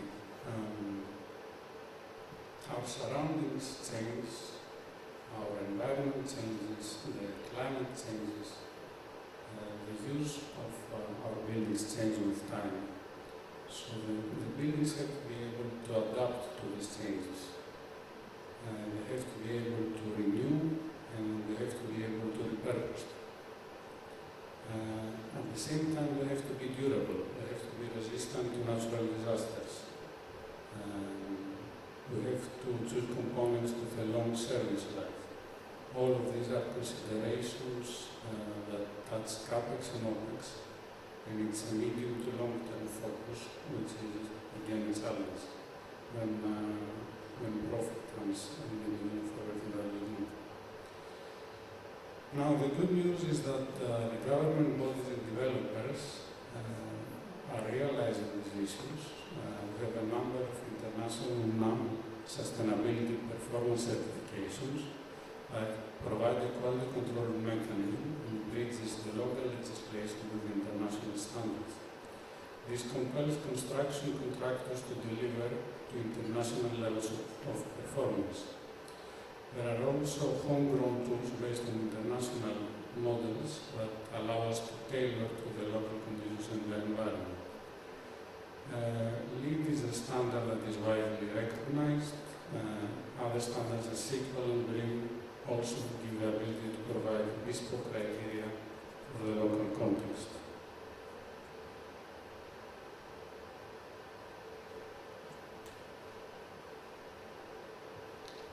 Now, moving on to challenges. One challenge is business as usual. Specifications that we mentioned again previously today. applications that would push sustainability thinking through the design and through procurement, new business models, maybe to see building for lease or as a service, as an alternative to ownership of buildings. Another challenge is the long product life cycle periods. So the construction projects have a long design life. How are we going to take that into account? How is the contractor or the owner going to take it into account? How are the organizations see the value in investing in the whole life cycle? How are they going to see the value to design for disassembly, end-of-life reuse and disposal? Now we're going to see a few case studies. These case studies are connected to circular economy, which is another very important subject for sustainability. So this is a study which is presented as part of the FIFA World Cup, started in a few days in Qatar. And this is a site that has been constructed in a way that it can be completely mounted. So this is what we are talking about, adaptability to the use and flexibility to the purpose. This is another amazing example, and this is related to industry. So the Heriot-Watt Symbiosis in Denmark is the world's first industrial symbiosis partnership.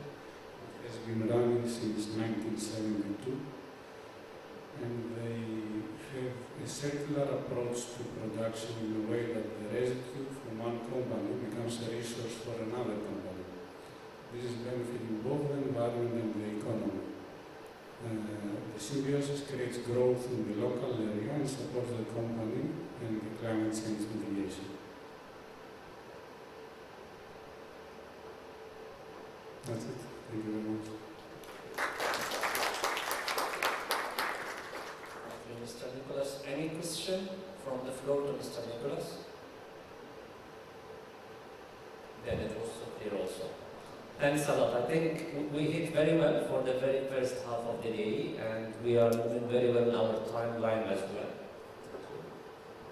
So let's take a break from now. Our break will be up to 5:25, so it's almost like a 45 minutes. And after the break, we promise you we still have a long list of a very interesting speakers. So see you after the break. Thank you.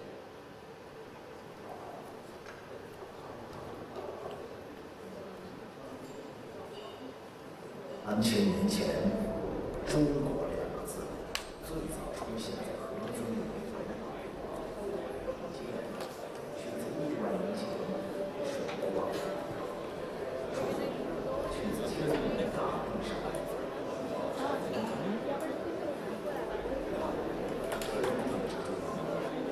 中华会经过千年5000。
I will comment when I stand there.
like to know more about the program. Feel free to get in touch.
честно.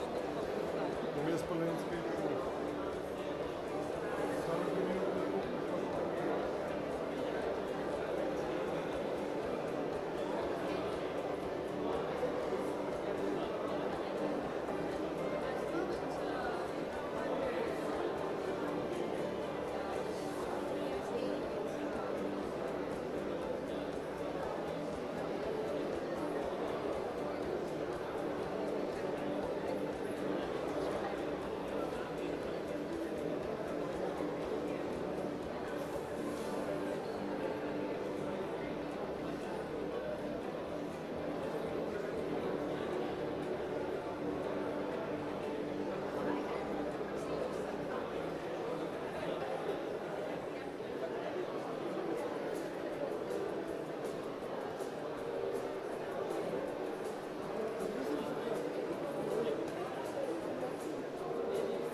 Can you start taking your seats back, please? You may bring your coffee along with you.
We are ready to start. I hope you have enjoyed the first session, and now we are heading to the second and last session for today's conference. Now, my next guest needs no introduction, as the famous show said. Our next speaker is Ms. Habiba Al-Marashi. She is the founder and president of Arabia CSR Network. She also a co-founder and chairperson for the Emirates Environmental Group. She's a woman with passion, let me say that. She's the one who's inspiring us how to love what we are doing, so we are doing it well and correct and endlessly. Ms. Habiba will speak to us today about how to do the greening for the construction and the approach for a sustainable reality. Ms. Habiba, please.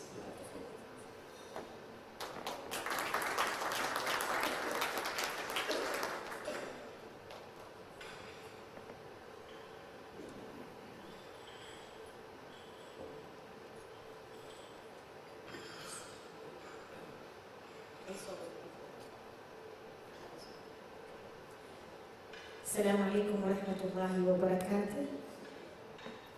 Bismillahirrahmanirrahim. So my presentation, before I really start my presentation, I would just like to say that thank you very much, CSCEC, for a wonderful organization and for wonderfully organizing this event today, and for seeing so many players from the industry and the specializations that are there within the room. And I think when an organization comes to the level of conducting these kind of activities, it means that there's a good level of maturity and understanding of the role that is required of the leaders in the field to not only walk alone, but to bring the rest and walk with them. This is where we will achieve what we all aspire to achieve. I was very impressed and beautifully surprised with all the presentations that were given today, and each one of them was shedding light on new areas, and I'm sure everybody in the room agrees with me that we learned a lot in the first half.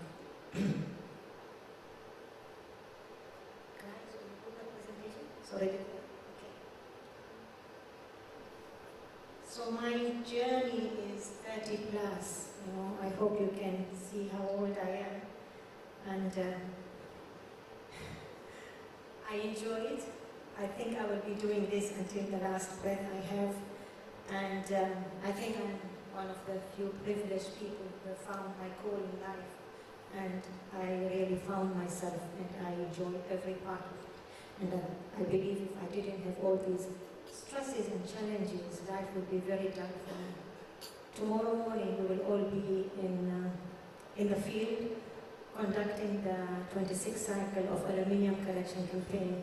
This is the first community-based program that we started in 1997, and I'm very proud to say that it is going on very strongly until today. So all these big companies that are here, if you want to join us tomorrow and bring your empty aluminum cans, we'll be very happy to receive you in the different locations that will be in the country. So I'll be talking about different aspects. I'm not a technical person. I did not study environment. I studied business administration, but this is where I learned from the field on the ground by the work that we do all the time, everywhere I go. So we all talk about green buildings, but it means different things to different people. You know, I just wanted to give a brief introduction of what do we mean by green buildings, you know, and what constitutes a green building. Which aspects that we want to look into in the green building market. So it's easy for us to say green, but what do we mean really by green? So if you look at the definition, there are two ways that you can look at it. From the efficiency perspective, which understand it, you all understand it, the quantity of water, energy, materials that is required during the construction phase. Okay, so it's very different for me to coordinate. Is there any way? Maybe I should look at there, to look at the screen and to look at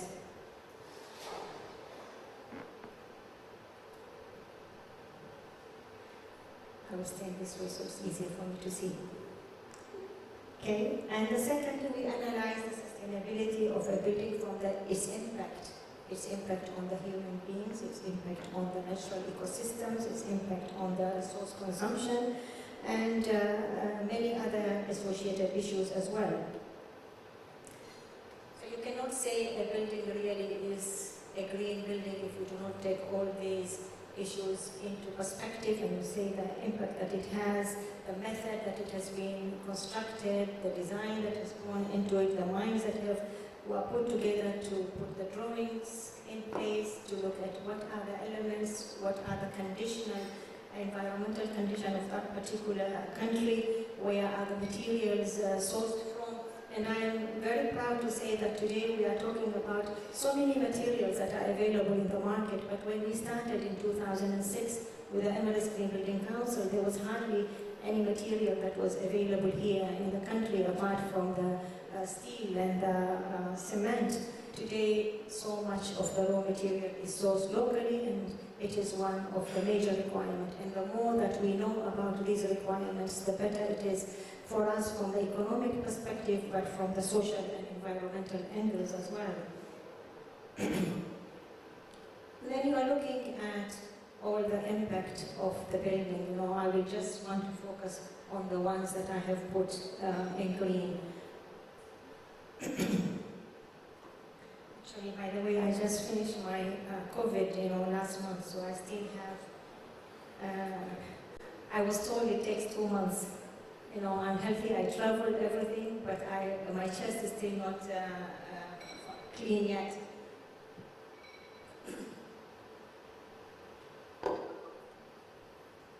Again, looking at the life cycle of the buildings, as a child when I was growing up and we would go to different parts of the country, it would be very rare to see a building that is more than 20 years old. You know, at 25 years the building would have to come down and a new building would come in space. And sometimes you will see a building in very good condition, just saying that, okay, 25 years has finished.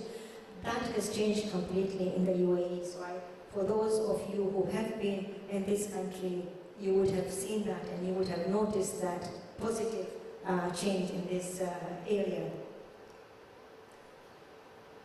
Again, you are looking at different. I want us to focus on the operations and maintenance of the buildings, to understand that buildings should be built so that we can go back to it, not after 20 years or 30 years, but actually, decades and hundreds of years. Like we have a few only that you are seeing in different parts of the UAE, like the forts that were built in the 17th century, in the late 17th century, 18th century. You look at Sheikh Said's house, for example, in Shindaka, you can see it's more than almost 150 years old.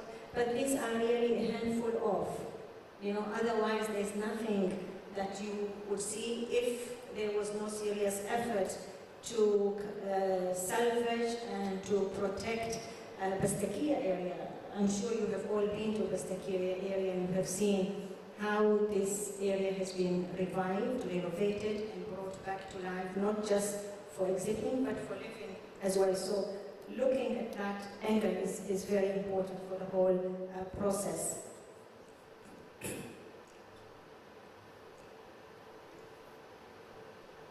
This is a good simple research that you see. You can see how the market is expanding and the numbers is growing, and this is not only on the level of this country or this region, this is globally as well. And there's a big difference in a relatively short period of time from 2021 to 2024, and I'm sure the growth phase will be much faster as we move along. We have a deadline of 2030, and each and every sector is required to do a lot. And I think a big burden, a big responsibility lies on the built environment and everyone who is involved in that particular sector.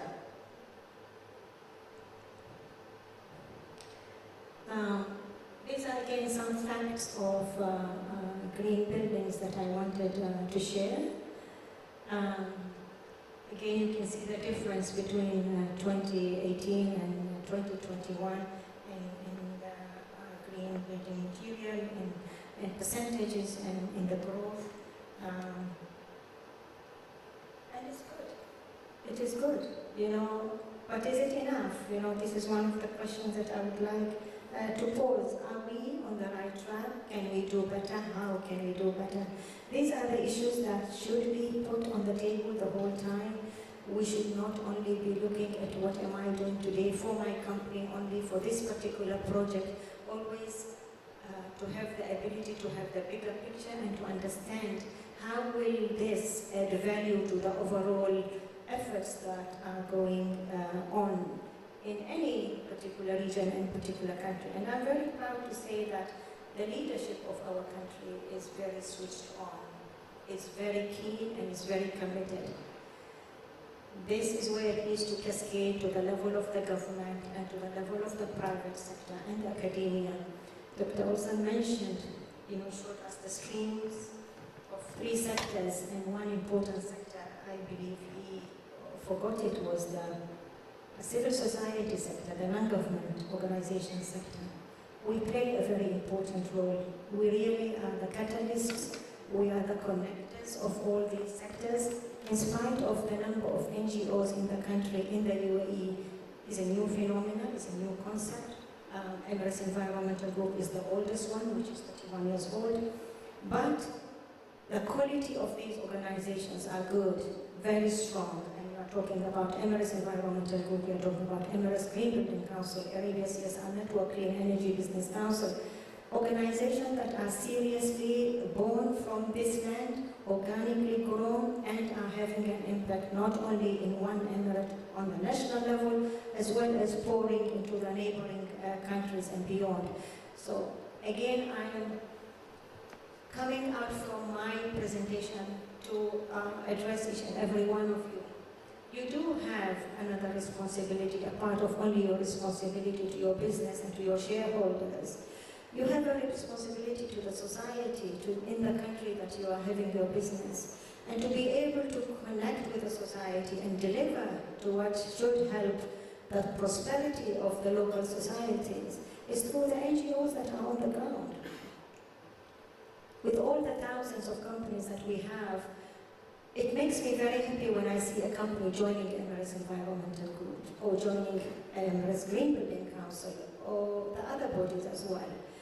Sharing the knowledge that you have, benefiting from the expertise that lies within the network of these entities. Networking that takes place between all these entities together is a win-win situation. I don't know why people think about it so much, before joining these organizations. Really try, and I know the ones that have been with us since the inception, formation years of these organizations. And they have added value, but at the same time, they have benefited a lot from these kind of associations. And we need to keep on building that. We need on showing how we can work together. I think you all know about Sustainable Development Goal number 17, which talks about partnerships to achieve the goals. The partnerships comes from these kind of platforms, from these kind of networkings, building on the effective role of each and every one of us in our different spheres. This is how we will be able to achieve the goals. And His Highness, our President says, that our strategies when we are rolling out, it is not only targeted to the government, it's targeted to every one of us. So each and every one of us plays his or her role in our own capacity and in our areas of influence. So I'll come quickly now on the different entities that I helped found and work with.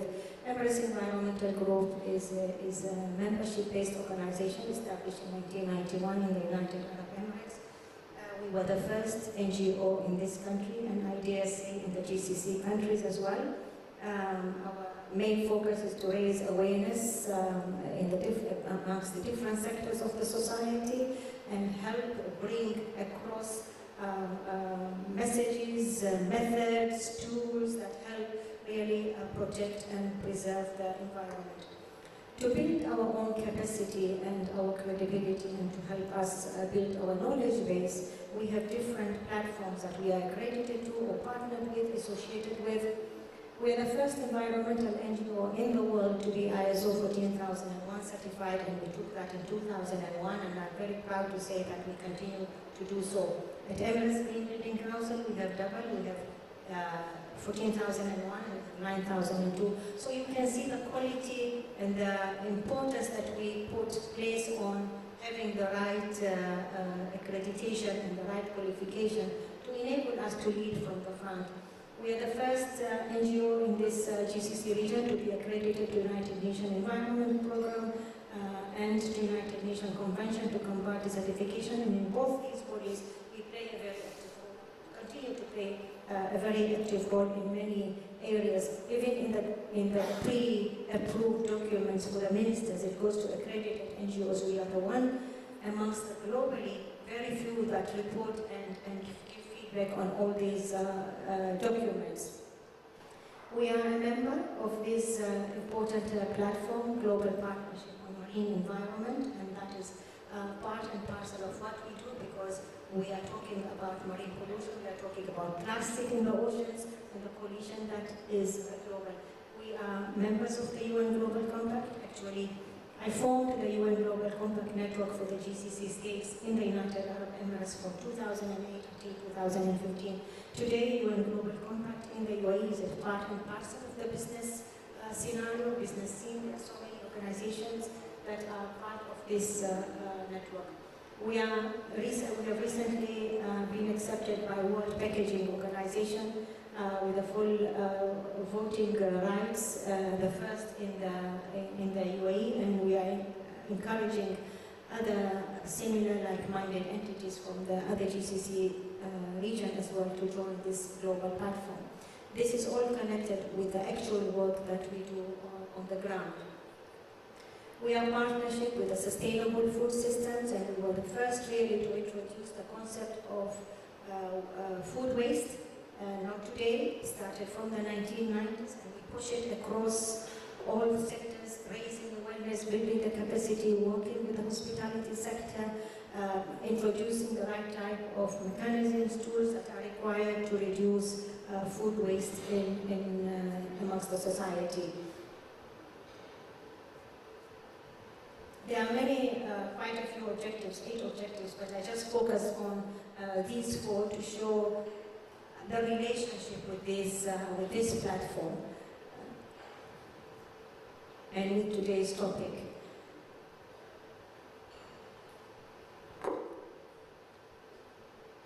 So how have we contributed to the green building? Of course, it starts with raising awareness, and that is one of the most challenging issues that any country and any industry can face. If you do not have a society that is well educated, that is aware, the decision makers understanding what is required and understanding the challenges, the opportunities that lies within this sector, and pushing to help this sector, the growth will be very slow and will be fragmented. So one of the ways that we use to raise awareness, and I think one of the characteristics of EEG is the consistency and the perseverance and determination. So we started a series of panel discussions as an effective platform of getting the message out, tackling all the issues that are under sustainability sphere, but the ones that are really of relevance to our requirements here in the country. And our first panel discussion started in 1992, and we have never failed to conduct at least 3 to 4 panel discussions in the year. Before, they used to be called community lectures, and alhamdulillah, today, until today, we have conducted 203, and the list goes on. And I promise you, if you attend these panel discussions, you will come out of it with good new knowledge and much wiser, and a very strong networking opportunities with like-minded people in the industries. In our panel discussion, we always have diversity, and we focus on getting international players, getting the government, getting the academia, and getting the private sector. Because we need all the players on one platform to discuss one subject matter from all angles, so that we can understand from each other how are we moving, are we on the right direction, is the progress that is happening in the private sector aligning with the strategy that is government, what are the challenges for these strategies that have been put, are they implementable, scalable, practical, or these are something just theoretical on the paper because there was not serious engagement with the market and on the ground. So that concept of bringing stakeholders together again has been part and parcel of our culture since we started. And today it makes me very happy and very proud to see we understand what is the role of the private sector. We understand the impact of the stakeholder engagement in our different procedures and processes.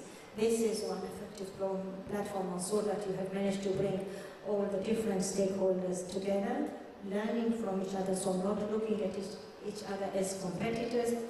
We are looking at each other as collaborators. We contribute together to one goal, which is achieving sustainable development for our own businesses, but at the same time for the general good and for our country as well.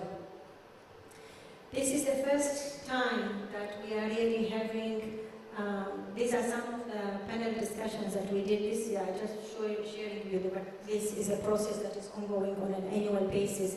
Different aspects of urban development, sustainable urban development, and different angles of it. And they are all very well attended and appreciated. Since COVID started in 2000, we moved from a physical to a virtual platform. And we were apprehensive in the beginning, but actually it proved to be a blessing in disguise because we opened up our audience to international as well. When it was physical, it was always just people in the country. Now we are doing it hybrid, so we have people physically attending as well as online, and our audience is from all over the world. This was one we did last month, and we have one, inshallah, coming up end of this month. I'm very proud of this particular one because we are talking a lot about sustainable built environment, but our understanding and our work focuses mainly on new buildings. We are not looking at the mass of the already existing buildings. What do we do? How do we turn them into more efficient, more livable, and to be counted as part and parcel of the built environment? So this will be a very interesting one, and the speakers are again the combination that I mentioned earlier. Please do go online and register and join in this platform. This year we did participate in Expo 2020 in March. We had a full one-day conference with Global Urban Development, which is a body that I'm vice chair in. And this is, again, very specialized, strong body that deals with sustainable built environment, with affordable sustainability in building, and with UN Habitat we had it, and we had it with in association with the Swiss Embassy, and of course with the management of Expo. We had more than 30 speakers from all over the world. Some of them were physical and some of them were virtual, very well attended and very well covered. So this is the kind of tools that are at our hands as an NGO to bring about the changes that we would like to see the knowledge, the sharing of what is latest out there in the global scene, and to build actually the reputation of the organizations, as a third independent party. When we are talking about good and best practices that is happening on the ground, this is a good recognition of that particular organization. These are some of the sessions we covered. Why are they doing these discussions? Very vital. I just mentioned, they are very vital because it helps to put on the table the issues that needs to be tackled and what we need to work in together as one, understanding our roles, understanding our responsibilities, and understanding how we can extend the hand and to build the capacity of the rest. It is important that we speak the same language, and it is important for everyone's business. If you are dealing with a subcontractor and he has no clue about the issues, you will be struggling, but making it part and parcel of your business to keep on building the awareness and raising the technical capacity of all your subcontractors, you are ensuring loyalty, longevity, connectivity, and smoothness of running your businesses as well. So when you look at some of the global challenges, and I know it was mentioned, but these are some other ones as well, when you do not have the political support, you do not have the willpower, commitment and buy-in from the government, it makes life very difficult. So this is an area that again we work as an NGO through advocacy, through different involvement with the relevant government organizations, our MOUs that we sign with different, in all the bodies that I'm involved in. We are all the time working with local government entities, federal government entities, and we bring your voice to them as well. this is what is happening on the ground. These are some of the challenges. These are the issues that need to be addressed. So the role that we play behind the scene is as effective as the role that we play in front. Lack of awareness is part and parcel of everything that we do throughout the time, throughout our line of work as well. This is a very important lack of educated professionals. And I will share with you, in one of the new platforms that I am a board member, which is Global Investors for Sustainable Development Alliance, that the UN Secretary General formed in 2019. One of the main challenges we all know is the funding and financing for sustainable development goals, to achieve sustainable development goals. We only have 7 years left, but yet there is a big noise out there that there are not enough financial resources to fund and feed into these requirements, whether we are talking about renewable energy, whether we are talking about circular economy, any other green product. It's just not there. But the financial institutions say there's a big gap of knowledge in the financial institutions. So you may have those multinational ones, the big ones, they would know about it and they would have quite a few products, and they are especially now evolving and producing this kind of products, tools that are required. But the majority of the financial institutions will say that this is not an area of our specialty. This is not an area that we are required to do anything about it. And I'm talking about our region as well, particularly.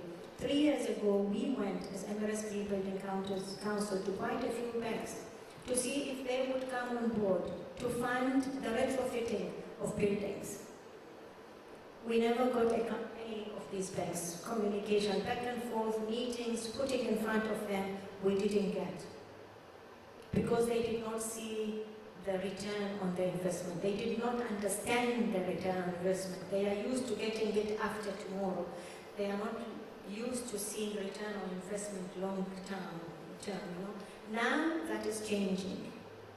But that will only change if we have knowledge, if we have educated professionals, and educated professionals in all spheres. In the built environment, you need financial institutions when you are funding big projects. But if you go to financial institutions and they don't know anything about the benefit of sustainability, you will not be able to do anything. And in the end of the day, the developer tells you, why should I invest more?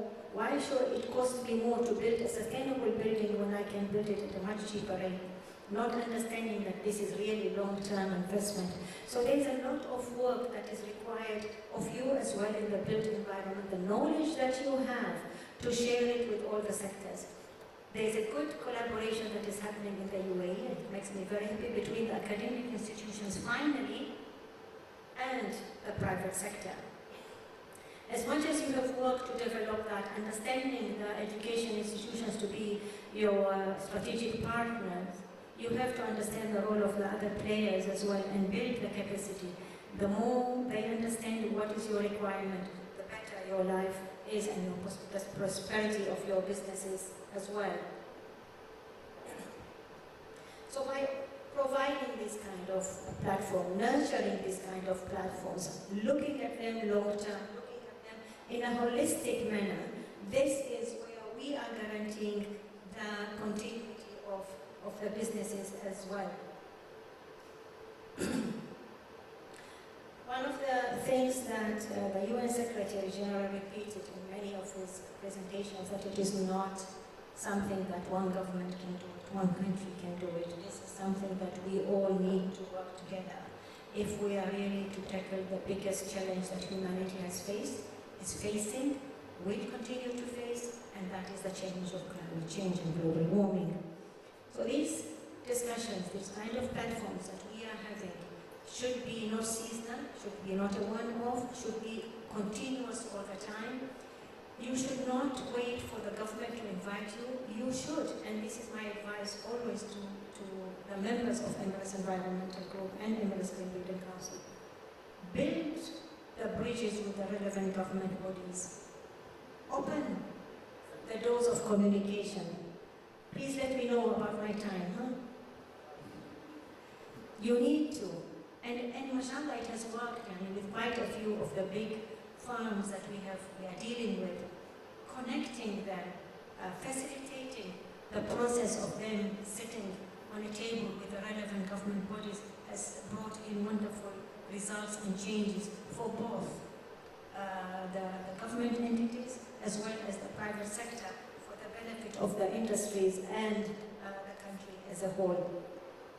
Another area that we really work to deal with circularity, to deal with built environment through the operations and resource consumption is through our important and relevant waste management, which has started as an ongoing program from 1997.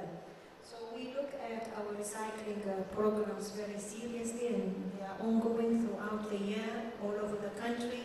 As an NGO, we have ushered in the culture of recycling, the culture of curbside segregation of waste, involving the different sectors, involving the academic institutions from the nursery, primary to the undergraduate and beyond. So these are some of the programs that, that we look at it from the perspectives of the green buildings. And these are some of the objectives that we look at delivering on in every single work that we put on the ground.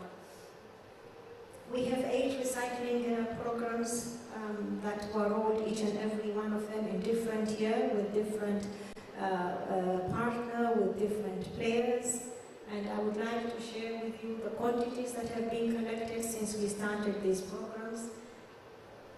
And we have rolled out last year the electronic waste and the scrap metal. These are the two materials that we introduced last year, and you can see the quantities that have been collected means these quantities have been diverted from the landfills and entered into the local recycling factory, thus supporting and increasing the secondary industries that are built on waste as raw material.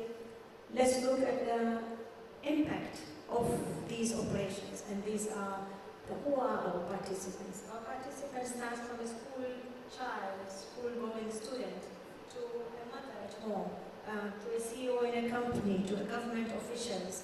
These are our participants, and we have managed, through our different programs. This is the annually how much mitigation and what is that equivalent to landfill space, and I'm sure my colleagues from here will understand the value of this contribution. In gasoline as well as in number trees that we have managed to prevent it from being cut through the different programs and the sizes of the acres of forest that have been protected. So a local action with global impact is ongoing all the time through our different programs and work. Again, energy consumption. So this is very important for us, as it is all different stakeholders on the ground, and we furnish this information to the relevant government bodies as well on a regular basis.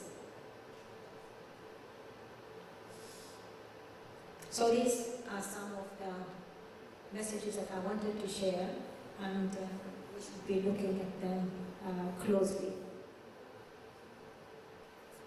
This is another strong area that we rolled out in 2007, urban afforestation.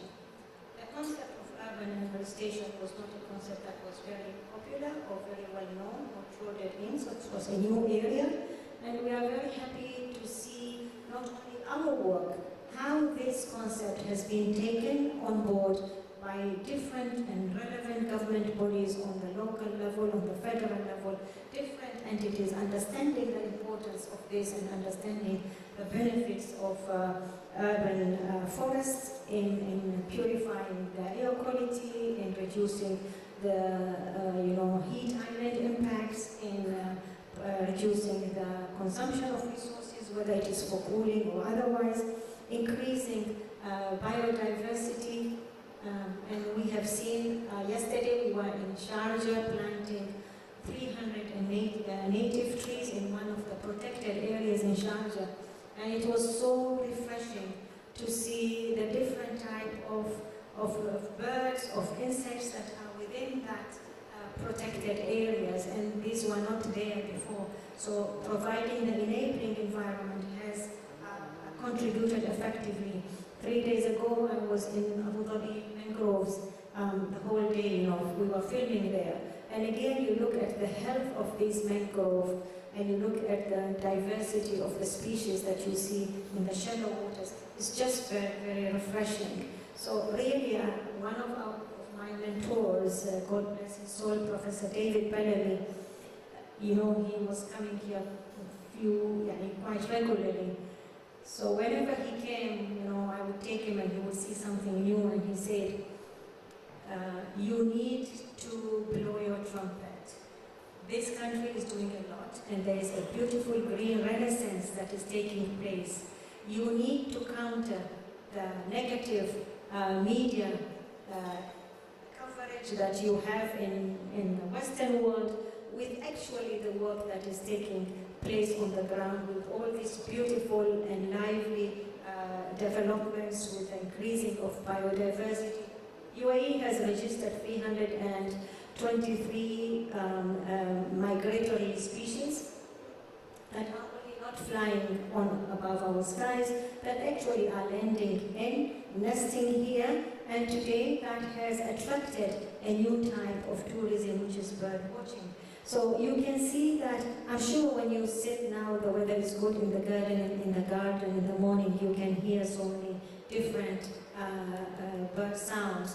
That is all part of what we are together doing it. So this program is called Together for Our Emirates We Plant, and it has got quite a few programs under it. Give me a waste, I give you a native tree to plant it.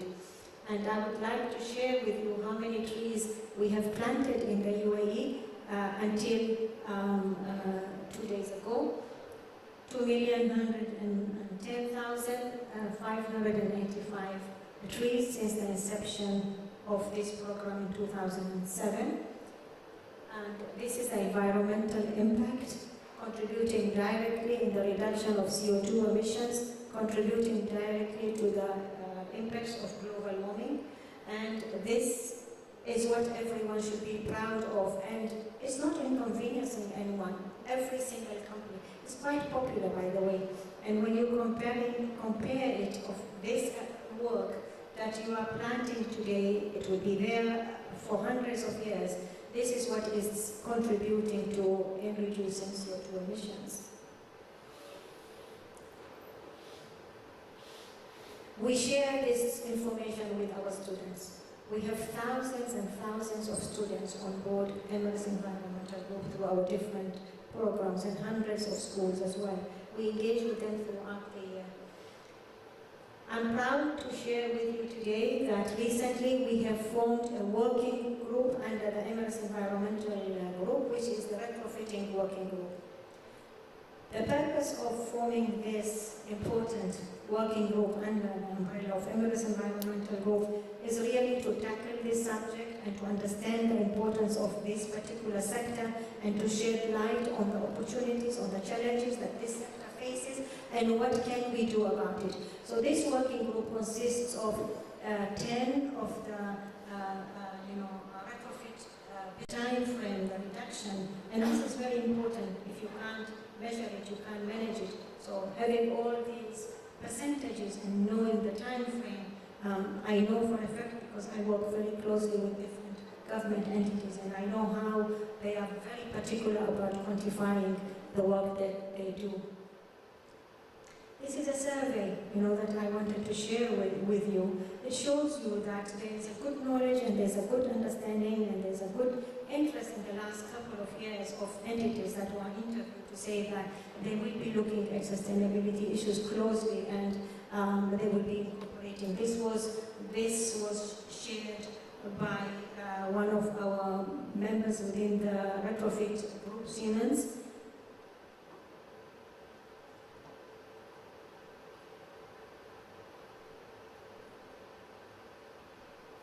Emirates Green Building Council is more related to your business because it is in the built environment.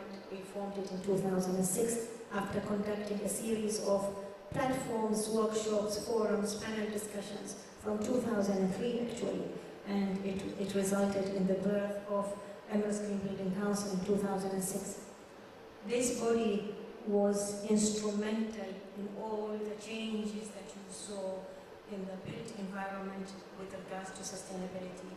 Whether we are talking about putting the right type of regulations and legislations, whether we are talking about the rating system, whether we are talking about businesses understanding the importance of accreditations and recognitions. Today, UAE has the highest LEED certified buildings outside of the United States. This shows you the level of awareness that is there in the market and the serious desire of the players to be on the right track. So this is the Emirates Green Building Council. As every organization, we have our objectives and we work on delivering on them on a daily basis, on an annual basis. One of the things that we do is we come up with a publication, a report, a research on an annual basis. This is one of the good ones that was produced by Emirates Green Building Council before COVID, and it was taken very well. The market received it very well. The decision makers received it very well. Today, it serves as a good reference tool, and we see it all the time, quoted by the different researches that takes place about UAE. And this is only a few. Just imagine, this was just a sample, that we took of the different players at that particular time. That scenario has changed incredibly since 2019. So just imagine if every single entity joined us in this program, and we can show, to see the result of our efficiency accelerator benchmark project. And we rolled it. It was a unique tool, and until today it is very effective, and we are very open to any entity that would like to come on board, work with us to take this to another scale. We are more than happy to do that. To conclude, thank you very much for giving me the time. So we know that there's a lot of work that is taking place in achieving net zero. Emirates Green Building Council was the first body that we rolled out net zero concept in the UAE. And alhamdulillah, we still are playing a leading role amongst the World Green Building Council. Emirates Green Building Council was number 8 in the world. When we formed Emirates Green Building Council, even UK did not have a Green Building Council yet. And I'm very proud to say that until today, Emirates Green Building Council plays a very effective role on the global level with the World Green Building Council. I'm a board member of the World Green Building Council. We were instrumental in setting up the regional MENA Green Building Council that has got the different network, helped our neighboring countries and sister countries to form Green Building Councils and really spread the message, the culture of ensuring that the built environment is sustainable. And the story is evolving as we speak.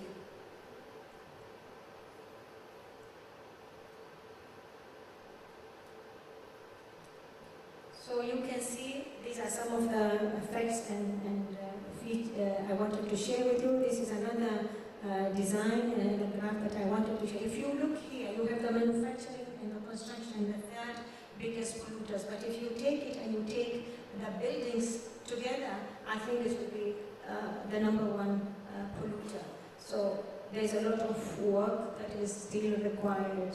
Although we understand the topic, there is still some reluctance, some lukewarm responses from other players. My advice is do not wait. Do not wait before it becomes very difficult and very costly for you. While you still have the maneuvering space now, do it at your own time, in your own comfort. Do not wait until it becomes mandatory, and it is going to be mandatory very soon. With a target of 2050 net zero, there's a lot that is required. In preparation for COP28, guys, the scenario will change completely.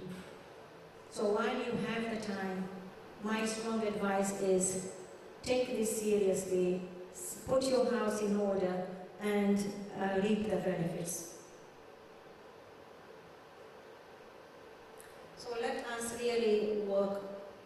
us together to ensure that we are in this journey together and we do achieve the net zero goals that is set by our leadership, which will feed directly as a country, positioning us as leaders in the sustainable built environment and achieving the sustainable development goals by 2030 and beyond.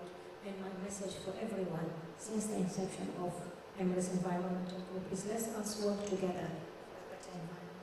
And thank you very much, CSCEC, for giving me this beautiful opportunity. Thank you. Thanks a lot. Take us through this journey with such passion. When you speak like that, it's hard to look on the time. Now, we heard a lot about Emirates Green Building Council. Any question to Ms. Hamida before she leaves the stage?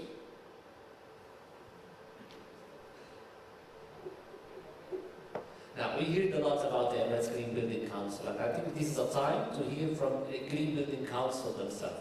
Let me welcome on the stage Mr. Abdulatif Abitawi, the Director of Emirates Green Building Council. He will address a very, very important question. Why can't we afford not to invest in sustainable built environment? I really need to know why. Please let us know. Thanks.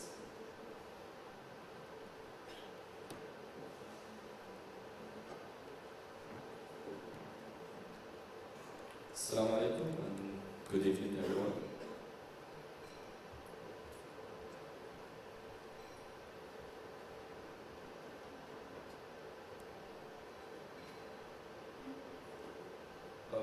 So Ms. Kabir made it easier for me by talking about Emirates Green Building Council, so I'm not going to talk a lot, but I want to point out that the Council is an industry and membership-driven organization, and it was founded for the purpose of advancing green building principles in the United Arab Emirates. We are also members in the World Green Building Council and work closely with them on various programs and initiatives. And what I'm going to talk today about is one of these, if you say, collaborative work with World Green Building Council.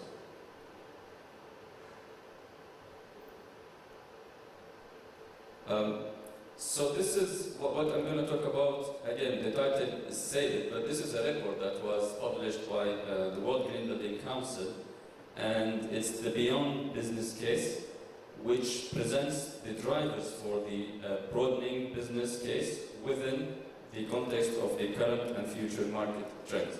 So I'm going to go through some of the findings of that report that hopefully would give some more insight to us all.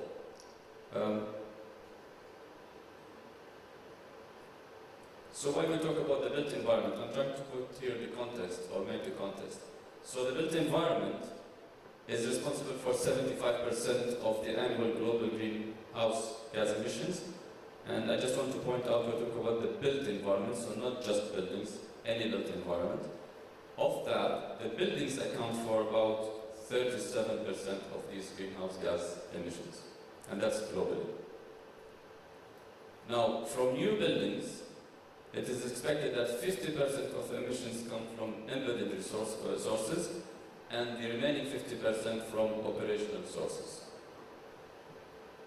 40 to 50% of these resources extracted for global materials are used for housing, construction, and infrastructure. Many of my colleagues touched upon materials use, especially cement. So I think this also echoes what they said about the use of resources. 50% of the annual generated waste worldwide is from building materials, whether it's from demolition or through the construction phase. Now, it is calculated or estimated that 230 billion square meters of new buildings will be constructed in the next 40 years. 75% of which is the infrastructure needed by 2050 is still to be built. We are blessed to live in this country where this is maybe very advanced, maybe we don't really see it, but in many places in the world there is a lot to be built, a lot of infrastructure to come to life to help people. 90% of our time spent in buildings, whether at work, at home, schools, universities, entertainment, etc. and 68% of the world population is expected to live in cities by 2050. And finally, green buildings will represent 24.7 trillion US dollars investment opportunity by 2030. So are these numbers enough to convince everyone that green buildings is, are important? Yes or no? We will see more, hopefully. So some of the findings from that report were really the barriers. Why green building is not yet widely, although it's been improved, but not yet as everyone would wish. So those are the main barriers, and again, those were taken from different locations in the world. On the top of the list was the higher perceived or actual first costs. So we always say green building costs more. Now, whether this is correct or wrong, that's another point, but this is one of the main barriers to that. The second one on the list is that lack of political support or incentives. So policies, regulations, etc. It's not everywhere. Yes, in some countries they exist, they're very advanced, but in others they may not even exist. Awareness, again, many of the speakers touched upon the importance of increasing awareness. So lack of awareness is a third barrier towards that, green buildings.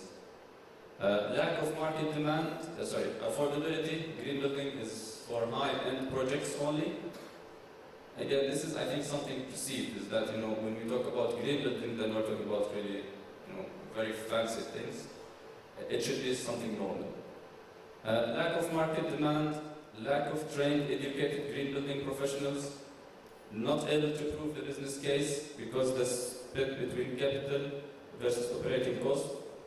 That's again one of the main challenges, is there really a business case when you decide to have a green building or to make your building green, whether it's a new one or even an existing building, so you want to do a retrofitting or a refurbishment. Other barriers on the list being lack of products or solutions, access to capital, high levels of corruption in the industrial government, and others. So now, knowing some of those barriers, so that's, if you say, the negative side or the negative picture, but there's also a positive side. So the drivers for green buildings. Now, these drivers are both set the economic business case, including policies, sustainable finance, and corporate risk and reputation, but also plus the compelling forces behind the rise in social value. I'm going to talk about social value towards the end.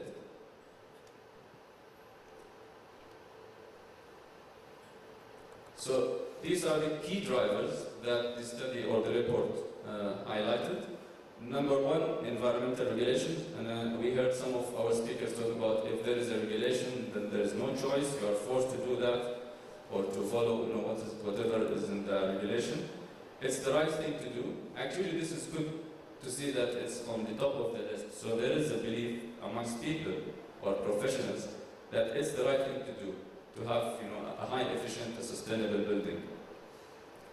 Healthier buildings, this is also growing interest, where everyone now is keen to make sure that the building we use, we live in, we work in, we study in, is healthy.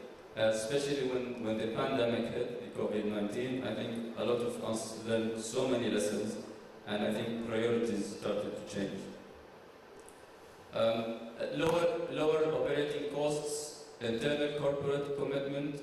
We see now a number of companies or organizations that internally they decided to commit that we will only use or we will only build green buildings. Market transformation, client demands. We hear from some of the developers who are members with us that they started seeing growing number of their clients saying, is your building green? And a simple question, of course, it's just more than just a question, but is your building green? If yes, then we will consider, renting or buying or using your building. If not, we look for other green buildings. Higher building values, branding, local competition. Sometimes competition is healthy, where different players in the same sector, they decide, well, if they are having green buildings, why not we don't have? So this also creates opportunities. Employee recruitment, market demands, higher return on investment, etc. Now, the data gathered in this report, or the report, so the scope included buildings, construction, and infrastructure. So it's not just one sector, but really it's three of them. And the key actors within this area were developers and investors, designers and construction, owners and occupiers, and then policymakers. So what is in the report really is something again coming from a wide variety of professionals and sectors and organizations. It's not focused on one only. I would say in summary, the drivers for the green building is really policy change nationally and at city level. So you need to have policies at the national level but also city levels. Incoming finance regulation, again we've heard so many of our speakers talk about the finance issue, if you say. The rise of sustainable finance and ESG reporting. Those are three key drivers to the green building. Now, I want to talk a little bit more about the social value, but before doing so, to clarify when we say the business case of a green building. So a business case, to have a business case really, is that where we have greater access to investment, ESG and corporate reputation, higher asset value and desirability, resilient investment and lower risk of stranded assets, lower operational costs and return on investment, reduced build costs and circularity opportunities, preferential insurance premiums, and better occupation productivity or occupants productivity.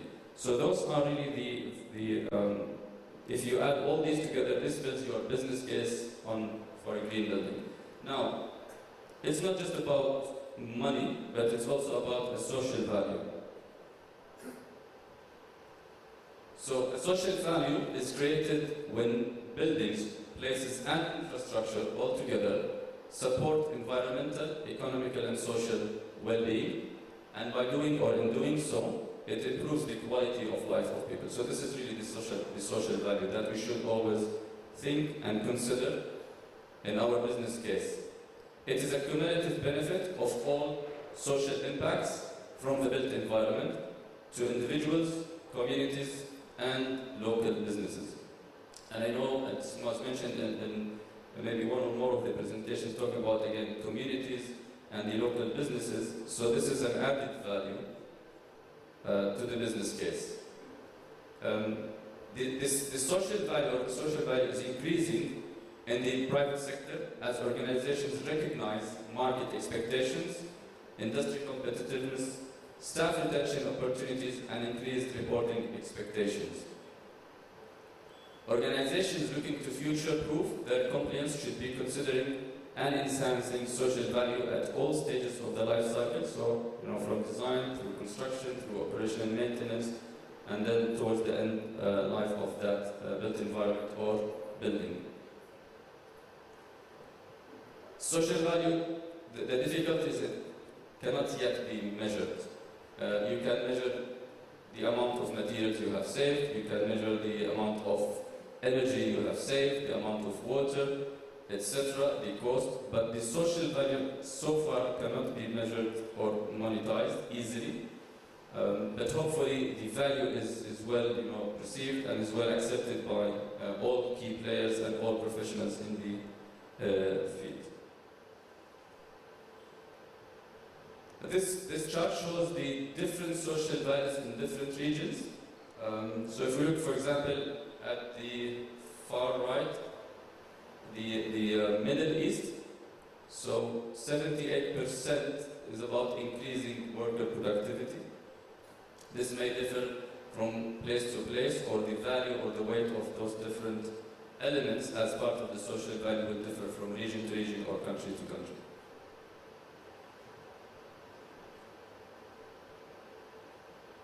In conclusion, the built environment, of course, has a very critical role to play in tackling the climate crisis and advancing sustainable development. And it's very urgent that the situation cannot be overstated, and the time for transformation action is now. Everyone says, there is no time to think, there is no time to, stay doing nothing. We have to act now.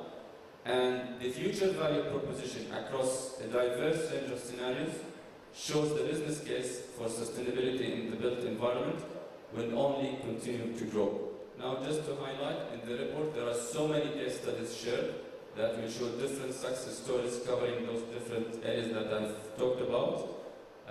I would really encourage you to read the report. It's available on World Green Building Council website, and it's freely available. To this, I come to my conclusion. Thank you for listening. I know it has been a long day or night, but thank you very much. Any questions for Mr. Abdul Latif? If there are no questions, I will ask them. Go ahead. No questions? Looks like. Okay, the question I always have, and again, I'm not expecting an answer now, but at least share your views. Why green buildings cost more? Is this a true cost, or is it just, again, a perception that it has to cost more?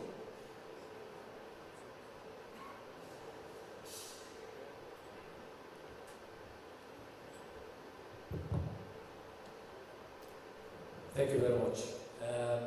Really, it's a very important question. Maybe today it might not cost as it used to be before. I remember when we started doing the modular construction, and we decided to go with the green approach to the modular, because modular construction by itself has some saving towards the environment by itself.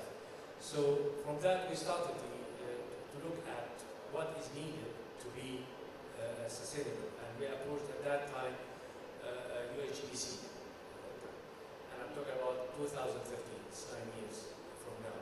At that time we faced a problem in finding the suitable accessories to suit the green initiatives. For example, sanitary ware, it was more expensive than the normal sanitary ware. LED at that time, it was more costly than today. Maybe today it's better. Even the paint itself, to go with green or environment-friendly paint, you have to pay more. So these aspects generally cost more. For me, in the last 2 or 3 years, I was away from the market, and I don't know where we stand today. But to answer you, yes, it was at a certain point of time, the cost of material and the cost of the accessories that we need to use in our green buildings were at that time more costlier than maybe today. It's better. The technology is growing day and it's saving. So maybe very soon it will not be that much different. Maybe it will be, and I believe in 10 years from now it will be reversed. You might pay more to go non-green. Maybe, I don't know, but this is the experience I have. Thank you very much.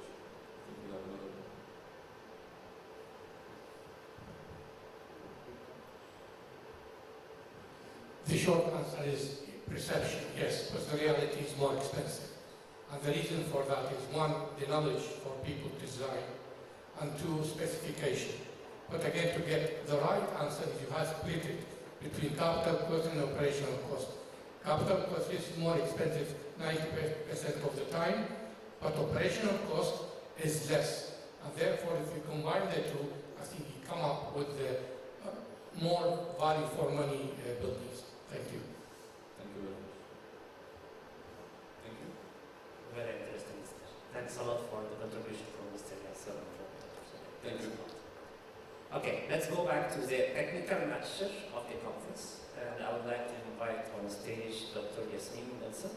She is the Engineering Doctorate Program Leader at the Heriot-Watt University. She will talk to us about technology as a game changer. So Dr. Yasmin, you have the floor.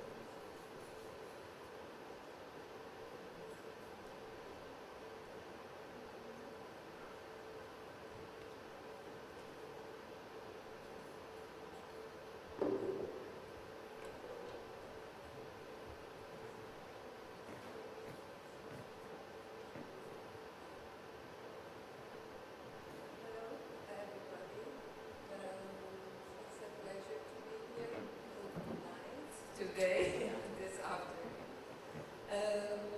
I'm Yasemin Nelson, Engineering Doctorate Program Leader at Heriot-Watt University with 30 plus years of experience in research and also with hands-on experience with the industry. Today, I'm going to talk about the technology, but our research is not only technology. We try to combine sustainability with the technology. For me, all roads go to sustainability because I'm a sustainability person, and I believe everything we do, including the digital transformation technologies, should have a strong objective aiming sustainability in construction industry specifically. I go back to, it's okay. Now I start with the construction industry. We all know the status of the construction industry and how is the innovation and technology in the construction industry. Construction industry is one of the largest in the world economy with a high spend on construction-related goods and services, but as we all know, with a lower productivity growth compared to others. There are many reasons to that. I try to summarize, highlight a few of them, but today I will focus lack of skills and research and development, lack of innovation, and mostly slow and inefficient adoption of new technologies.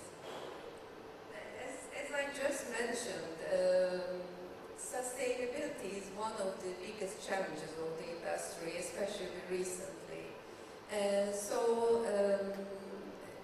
We need to look at this as part of our business strategies, and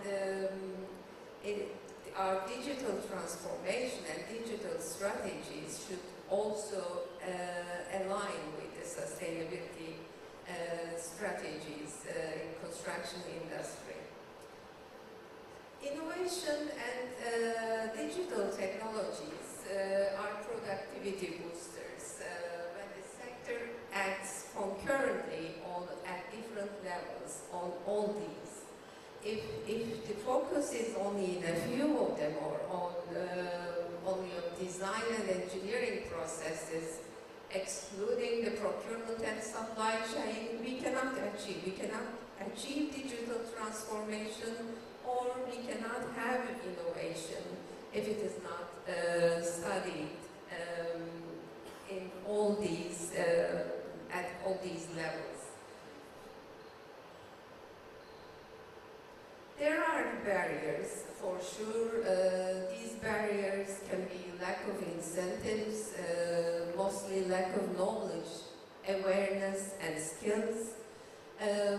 Fear of unknown is one of the well-known barriers in construction industry, and resistance to change, lack of power and scale to change the system, and of course lack of funding and investments.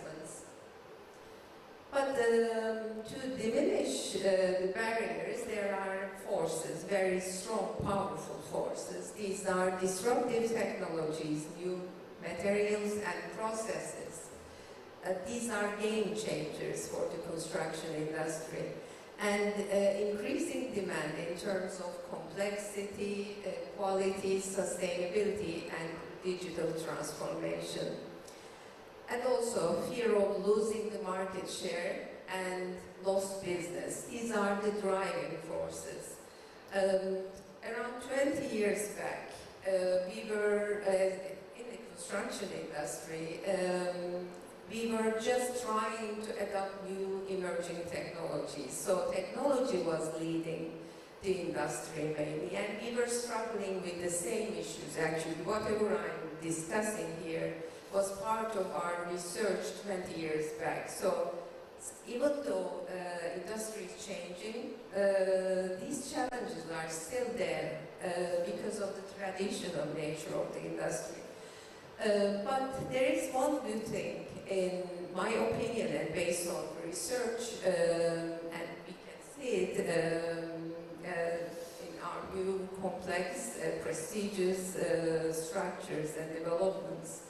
Actually, now construction industry is one of the major consumers of the technology.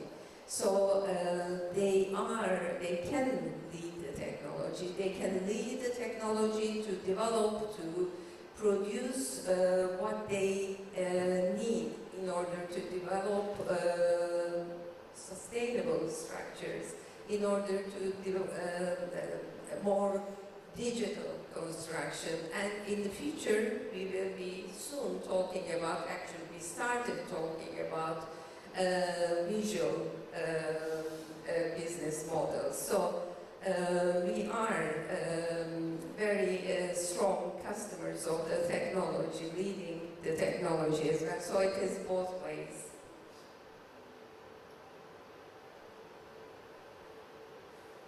If we consider digital transformation as a game changer, maybe we should say what's the difference between digitalization and automation and digital transformation. Digital transformation is about rethinking, re-evaluating technology, people, and processes driven by new technologies and innovative thinking. Without innovative thinking, digital transformation is not possible. Addressing changed customer expectations, for sure, again, in parallel to changed business models and changed quality definition.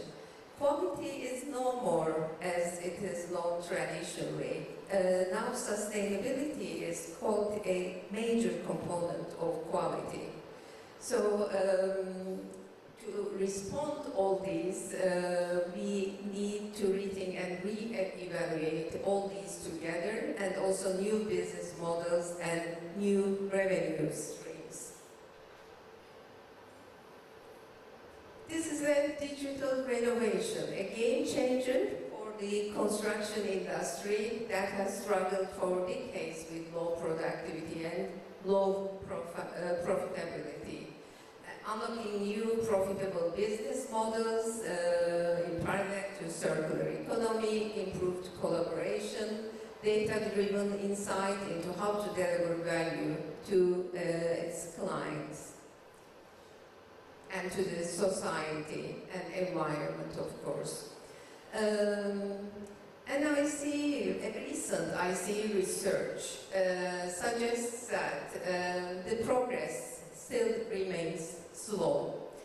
Many companies are struggling still. Some of them are struggling to make the most of existing products, and only a few are on top of the possibilities being created by these new emerging technologies.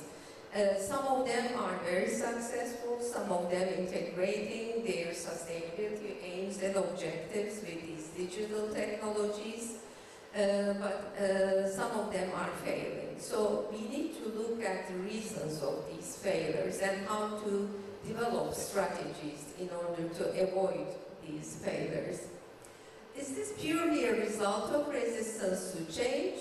No, not all of them actually, because the research shows that many companies are more than willing to embrace innovation, and I witnessed this through our research as well. So what is the problem? Where is the problem? It is about a lack of clear, concerted and resourced plans, strategic plans for implementing digital transformation. Leadership is very important here, by people who understand both the technology and the industry. Of course, main reasons can be summarized as inadequate skills and training, poor implementation strategies, management commitment and leadership, and these results show us that more effort needs to go into training and competency development. But we can see here that leadership is very important, and of course top management commitment. So how can we do this? How can we use emerging technologies to change the industry to better? How can we implement these technologies strategically at different levels, stages through the project life cycle? How do we achieve all this? Collaboration and integrated approach, one data, transparency. We like to achieve all of these, so what do we need to do? Is it very difficult to achieve all this? No, actually it is not. Only when designed wise strategies, simple strategies. So there are new roles and responsibilities we have. We need leaders with knowledge and awareness on how technology can transform productivity and performance. Strategic and innovative approaches to change and managing the implementation process, training to develop the skills and capability, new value-driven business models, industry standards unlocking bigger markets, and interoperability for collaboration. These are main responsibilities. Do we have any, can we develop any winning strategies? Research shows that, studies show that with the industry, of course, in collaboration with the industry, based on analysis of the successful organizations who implement these strategies successfully. One of the main winning strategies is align digital transformation objectives with the business goals, enterprise strategy. Here, as I started with sustainability to this, these business goals should also include these sustainability objectives and goals as well. If we don't have this, actually, if we do not incorporate the sustainability into our business goals and enterprise strategy, then digital, using digital or incorporating, let's say, and the digital technologies and digital transformation will not be aligned with the sustainability strategies, and it will not take us to our sustainability aims. So strategies developed by asking some questions. So in order to align the digital transformation objectives with business goals, we need to ask if our business endeavor to achieve, what does our business endeavor to achieve, what are the barriers or problems that our company, organization need to solve, what do our customers expect, what are the digital imperatives, how will the company align with the market demand while increasing sustainable business opportunities, and are we ready to invest on skills? Another winning strategy strategy is that your business and digital strategy should be aligned and working together. These are a bit similar, but they have slight differences. So if the business needs a complete digital transformation, then of course the strategy should be developed accordingly. But in some cases, based on where the business is in the market and what they do and their size, they may only need some digitization and automation. And do they really need to go for a complete digital transformation and go for all the digital technologies? First, they need to understand what they really need to deliver the best for their business, aligned with their business strategies. Do they know what they need from digital technologies is a question to ask. Are they ready to redesign their business processes to adopt new digital technologies, again, to achieve their various aims, business aims? Or are they looking for a quick fix only? Another winning strategy is developing the organizational digital skills, which is also very important.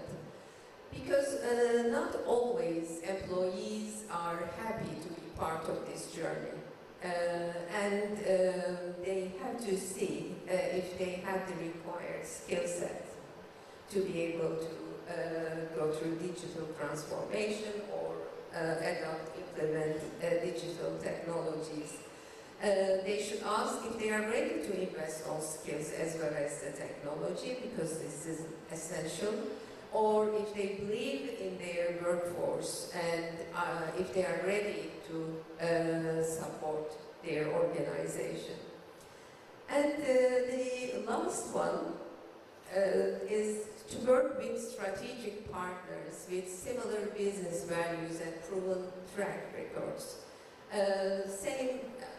There is no difference for a business organization who wants to achieve sustainability targets, sustainable targets, and if their supply chain is not sustainable, it is impossible to achieve. If their partners are not really aware or support, it's impossible to achieve that. So we need to ask if the partners are on the same page with the organization. These questions, if they can address these questions, it is easy to develop these simple but winning strategies in implementing these digital technologies and going through the stages of digital transformation. I want to close my presentation by saying, for me, all roads go to sustainability, even digital transformation is part of it. Thank you very much for listening. Thanks a lot, Dr. Yasmin. Any question from the floor to Dr. Yasmin? We have a question here.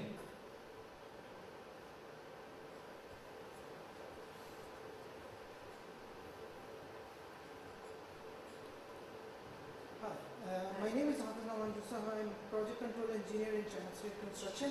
I have a very small question. How do we convince construction industry that digital transformation is better for them? Because many of people want to stay proudly old school. So how we convince them? I think it's all about awareness. Industry looks for proven results, evidence.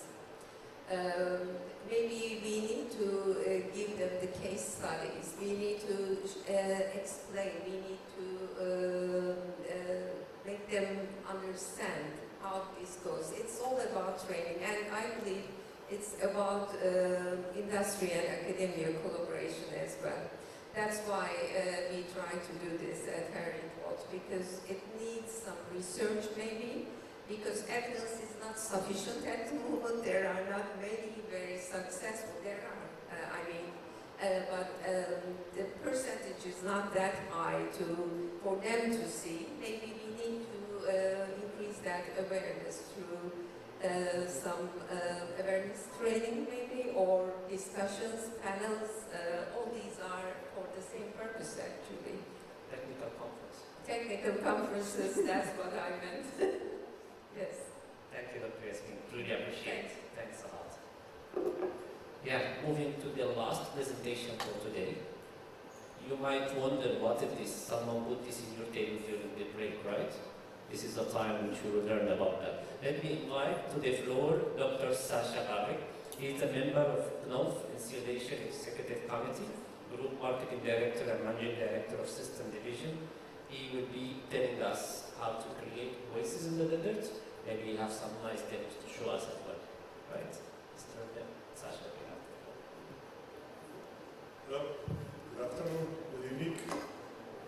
First, thank you very much to CSCEC for the invitation. I'm a little bit surprised that you put us on the stage, but I hope we will manage to do the job at the end, to entertain you a little bit and keep you awake. Moving forward. So, my years of experience are not coming from the construction environment. I'm probably one of the rare PhDs in molecular biology who is running the construction company, or construction material company. But I must say I managed to find the passion in sustainability and the things we are doing, and I would say it works also with PhD from other sections to be construction. This presentation will do a little bit differently, so I invite also my colleague who is running the business here in Middle East, Jumeirah, to join me. She will help me with some presentations, some demonstrations. But from the beginning, I would ask you one very simple thing.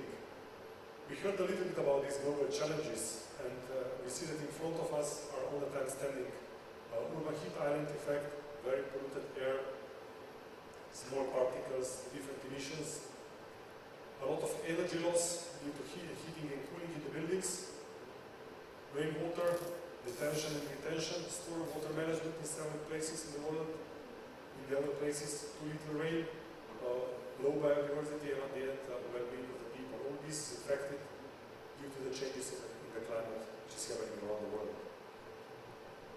And if you just look at a very simple thing, we managed to increase the temperature in the last 40 years for 1.1 degree.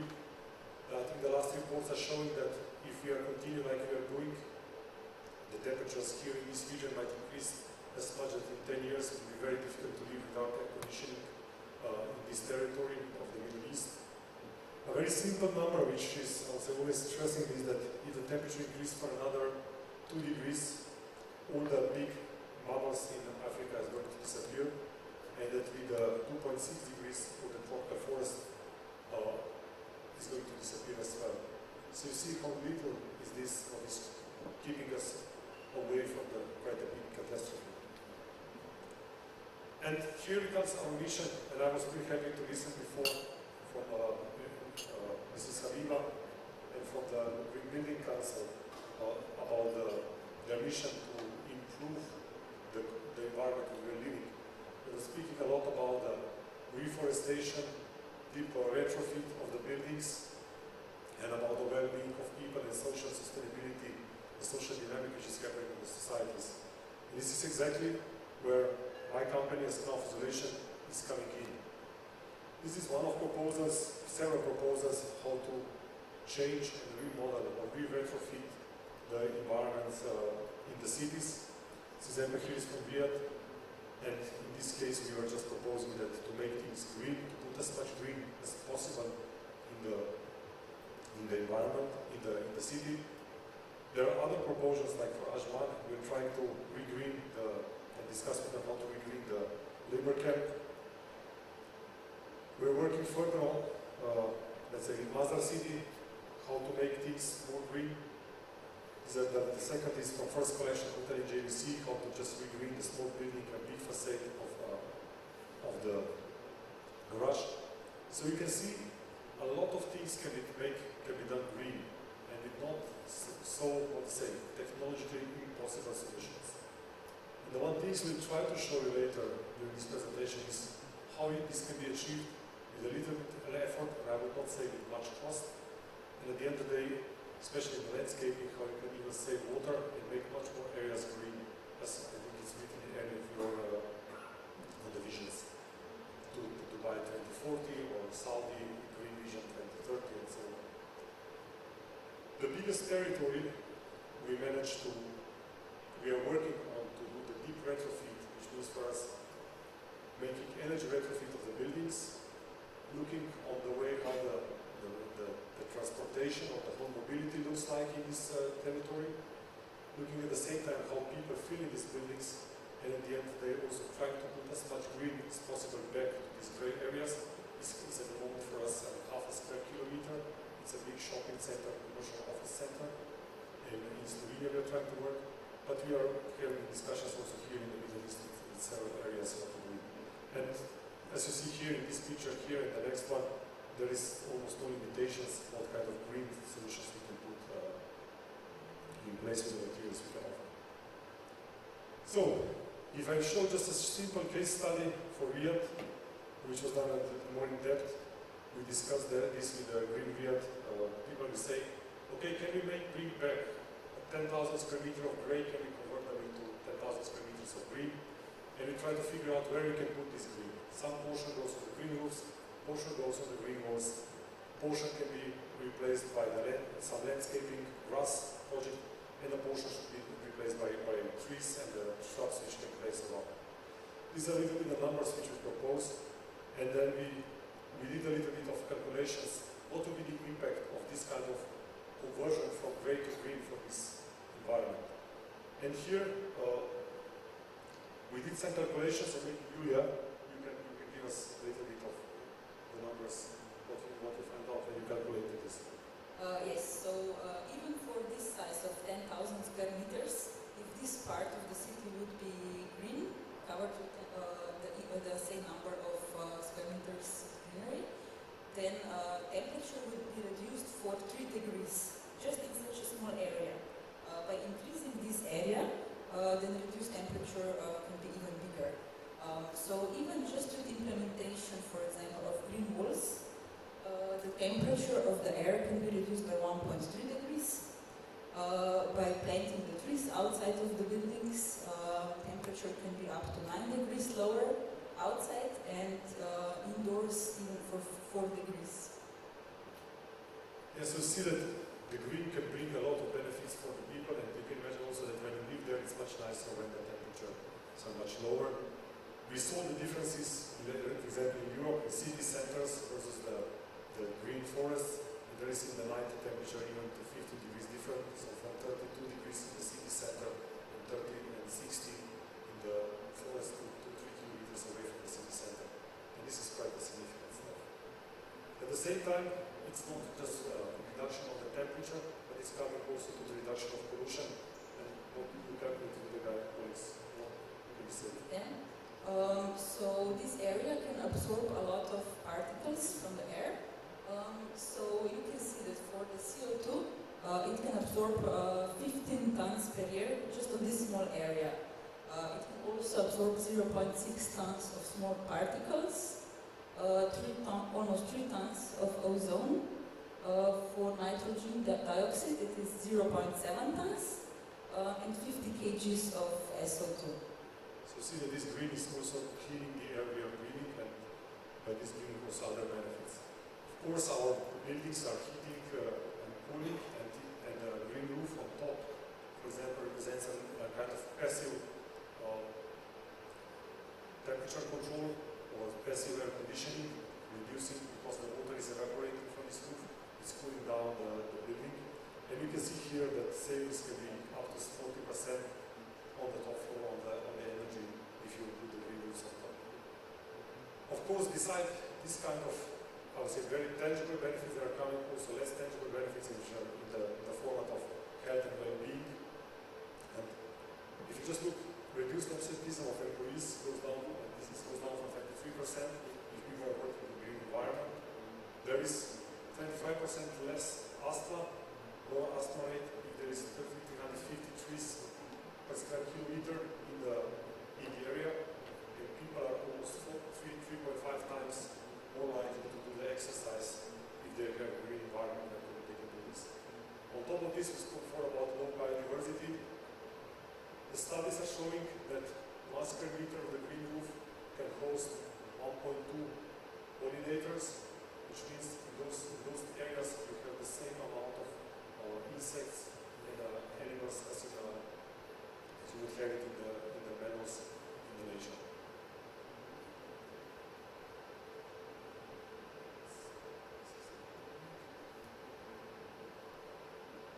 So we can achieve this with 3 types of products. We are offering, one is the landscaping products, positive landscaping, which can help mainly to reduce water, and by this also to enable to increase the green surfaces with the same amount of water which is available, and the green roofs and the green walls.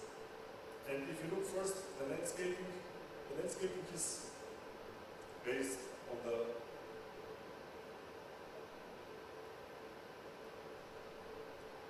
product which is a sample put on your tables.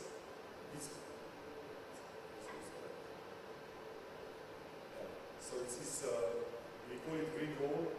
It's a mat made out of the rock wood fibers. Those fibers are put together by simple technology of needling, so there is no any kind of artificial chemicals inside. It can be in the 2 to 4 centimeter thickness, and it's offered big savings of water. So if this is used in the landscaping areas, in the parks, you can save up to 50% of the water for the watering. It's reducing mortality rate of the plants, and of course it's also reducing the need for irrigation because it offers very good horizontal distribution of the water. Maybe here we'd like just to show you and demonstrate how much water can this small piece of our material absorb. This is A4 format, and on this you can easily put, I would say, 1 liter of the water. You can measure this per square. If you put this as a square meter, that is 17 liters per square meter for the material of this kind of thickness. And the biggest beauty is that this water is kept in this place.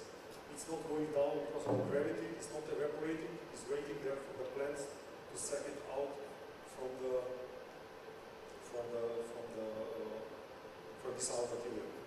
It's only taken out by capillary suction of the roots, and this is the benefit. And in comparison to the normal soil only 40% of the water is available to the plants. Here, 95% of the water is available. So you saw here, this was 7 deciliters. We can continue and we can see that the water will really distribute around. Different ways how this material can be used, but in general, you can just lay down on the ground.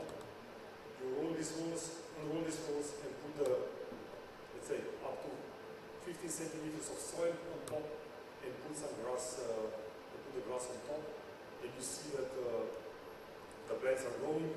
It's suitable for the manual irrigation. It is suitable for the drip irrigation, which can be put really under the soil, and it can be also used in the combination with sprinklers. We did quite some trials in this area in the Middle East, and if you use the smart technologies, the dripping irrigation, you can save up to 70% of the water.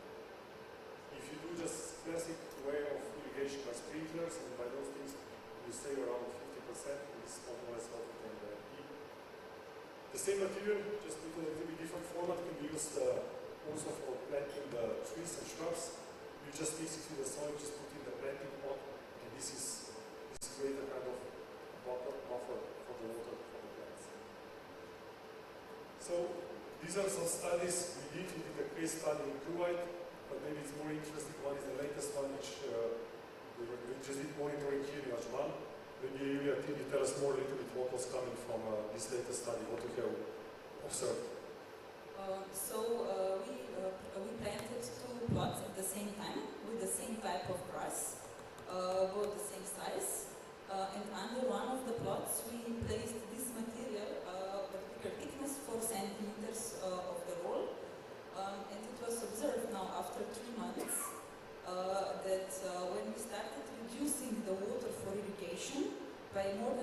the grass with our material was completely healthy and green, and the one without material was already turned brown, and it was very patchy, and it has actually a couple of diseases which was observed today morning. And we also did some sections, and we measured the roots of both grasses. So on the one without the material, the roots were less than 10 centimeters long, and on the one with the material, the roots were more than 20 centimeters long, because the roots will always find the way to water, so they grow into this layer. And the longer roots also mean the healthier grass. It was quite interesting that when we moved there with the contractors and the representative of Ajman municipality, they were surprised how the grass was resistant and different. So they say like, oh, it's like a football field. So you really get much better. So strong roots means also much nicer grass. So you can use it in several different urban scale applications. It can be used on the track fields of the turbines. It can be used in different formats of the regreening, waste gardens, community gardens, and so on. So this material can be used in several applications. If you go further with the green roofs, here we can show you it's very similar structure. The only thing, the difference is that you need to put some kind of drainage beneath so the water can go off from the building. But otherwise, you will be surprised how light and how easy for the storage is this roof. But you can speak about the latest experiences you have here. What is the difference in the weight of this material? Yeah, so this is very useful, for example, for the structures that cannot take a lot of extra load on top. So here in this region, the system can start from 8 centimeter thickness up to 25, depending on the type of the plants. It is very lightweight, so it can start from 60 kgs per square meter. So these are the main benefits of this roof. And the reason we are able to achieve it is because we're using this lightweight material. So we usually put on the roof 4 centimeters, and then on top 4 centimeters of soil or more. So the one thing we spoke before was discussion a little bit about retrofitting. This product is perfect for retrofitting because we are lightweight, so even if someone is looking at the time of the structural needs, you can put this on the roof very easily. So this is the latest product on the Isabel Tower. And if I go further, I'll just go quickly to the green walls. There's another solution. We're putting this kind of panels in a format of the wall. We put two things together. You can water this with a pump, everything is automatic. We put on top of this, you can put sensors in each of the panels, so you know exactly what's happening with each of your panel. Is there enough water? Is there enough fertilizer inside? Everything can be monitored and run through the app, the hands of your landscaper. So he knows exactly where he needs to come to do something with your wall. The one thing which is, I would say, for us also very important is we always use local plants. So always, whatever we do, either for the green roof or green wall, we always go for the local plants, so the plants which are here, so used to live in this environment, so that also by this we are also improving the low usage of the water. The one, I would say, probably one of the biggest green walls in the Middle East, this is the Stability Pavilion Expo. It was around 450 square meters. And here I would say this pavilion was really the kind of inspiration for us because we came here, so that the pavilion was there already in the March of 2021. So it was one of the first 10 pavilions built on the Expo. The rest was construction material, construction site, desert. And still at that time, so after 3 months after installation of the green palace, we found in the wall more than 60 nests of the birds. 3 months, 60 nests of the birds. There were big butterflies, a lot of spiders, a lot of different animals. And I would say, at the end, also the cats found this place that the small birds are falling down, so they use it as a kind of McDonald's or fast food for themselves. So they were waiting there. So it became, in 4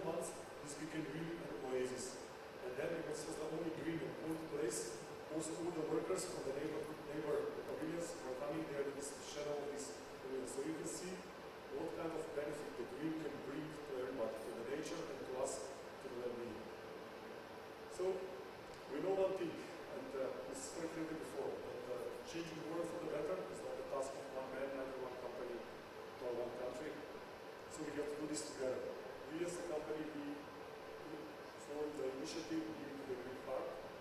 This initiative is really trying to get like-minded people together. One thing we try to do differently is we believe that everything starts with the people. If people feel well, they are passionate about being sustainable and they're ready to do a step more for this, they're ready to bring their creativity to the sustainable efforts, then the projects and the environmental sustainability and also the profit will come in. So whoever is interested to learn more or to join this initiative, there is this QR code you can check out on our site. So with this, we will more or less finish this discussion. Thank you very much, and welcome for the questions. I would say let's have the question in the open session after we end the conference, because we already exceeded our time and I don't want you to go beyond what we completed. So Mr. Sasha and Julia are here. They are in their booth. Anyone has any question, he can directly head to them and have as much as conversation as you wish. Well, this is the time to close our conference today. We know that talking about sustainability is a heavy topic. We know it's not that much fun as we show some robotics and some other things for technology, but it's the conversation which we must have. It's not something which you can keep aside. I think we felt today how this topic is serious, and this is a time where we need to take something in our mind going back to our home. Thank you very much for being with us today. I hope you enjoy at least or get some idea to take back and can change our daily activities or daily attitude. Now, don't forget before you leave to get your parking stamp. Oh, I did not say about the dinner. The dinner is ready. Dinner is ready. I'm waiting for you at the back, so definitely be happy to enjoy the dinner along with you. Have your freedom to have a conversation with all our speakers. Special thanks to our speakers today. Special thanks to our exhibitor. And the final thanks also to our co-host for the event, the Center of Excellence in Smart Construction, part of the Heriot-Watt University. I'm very happy to have you today, and I will be happier to see you in our 7th conference next year. Thank you very much. Then I'm waiting you at the back.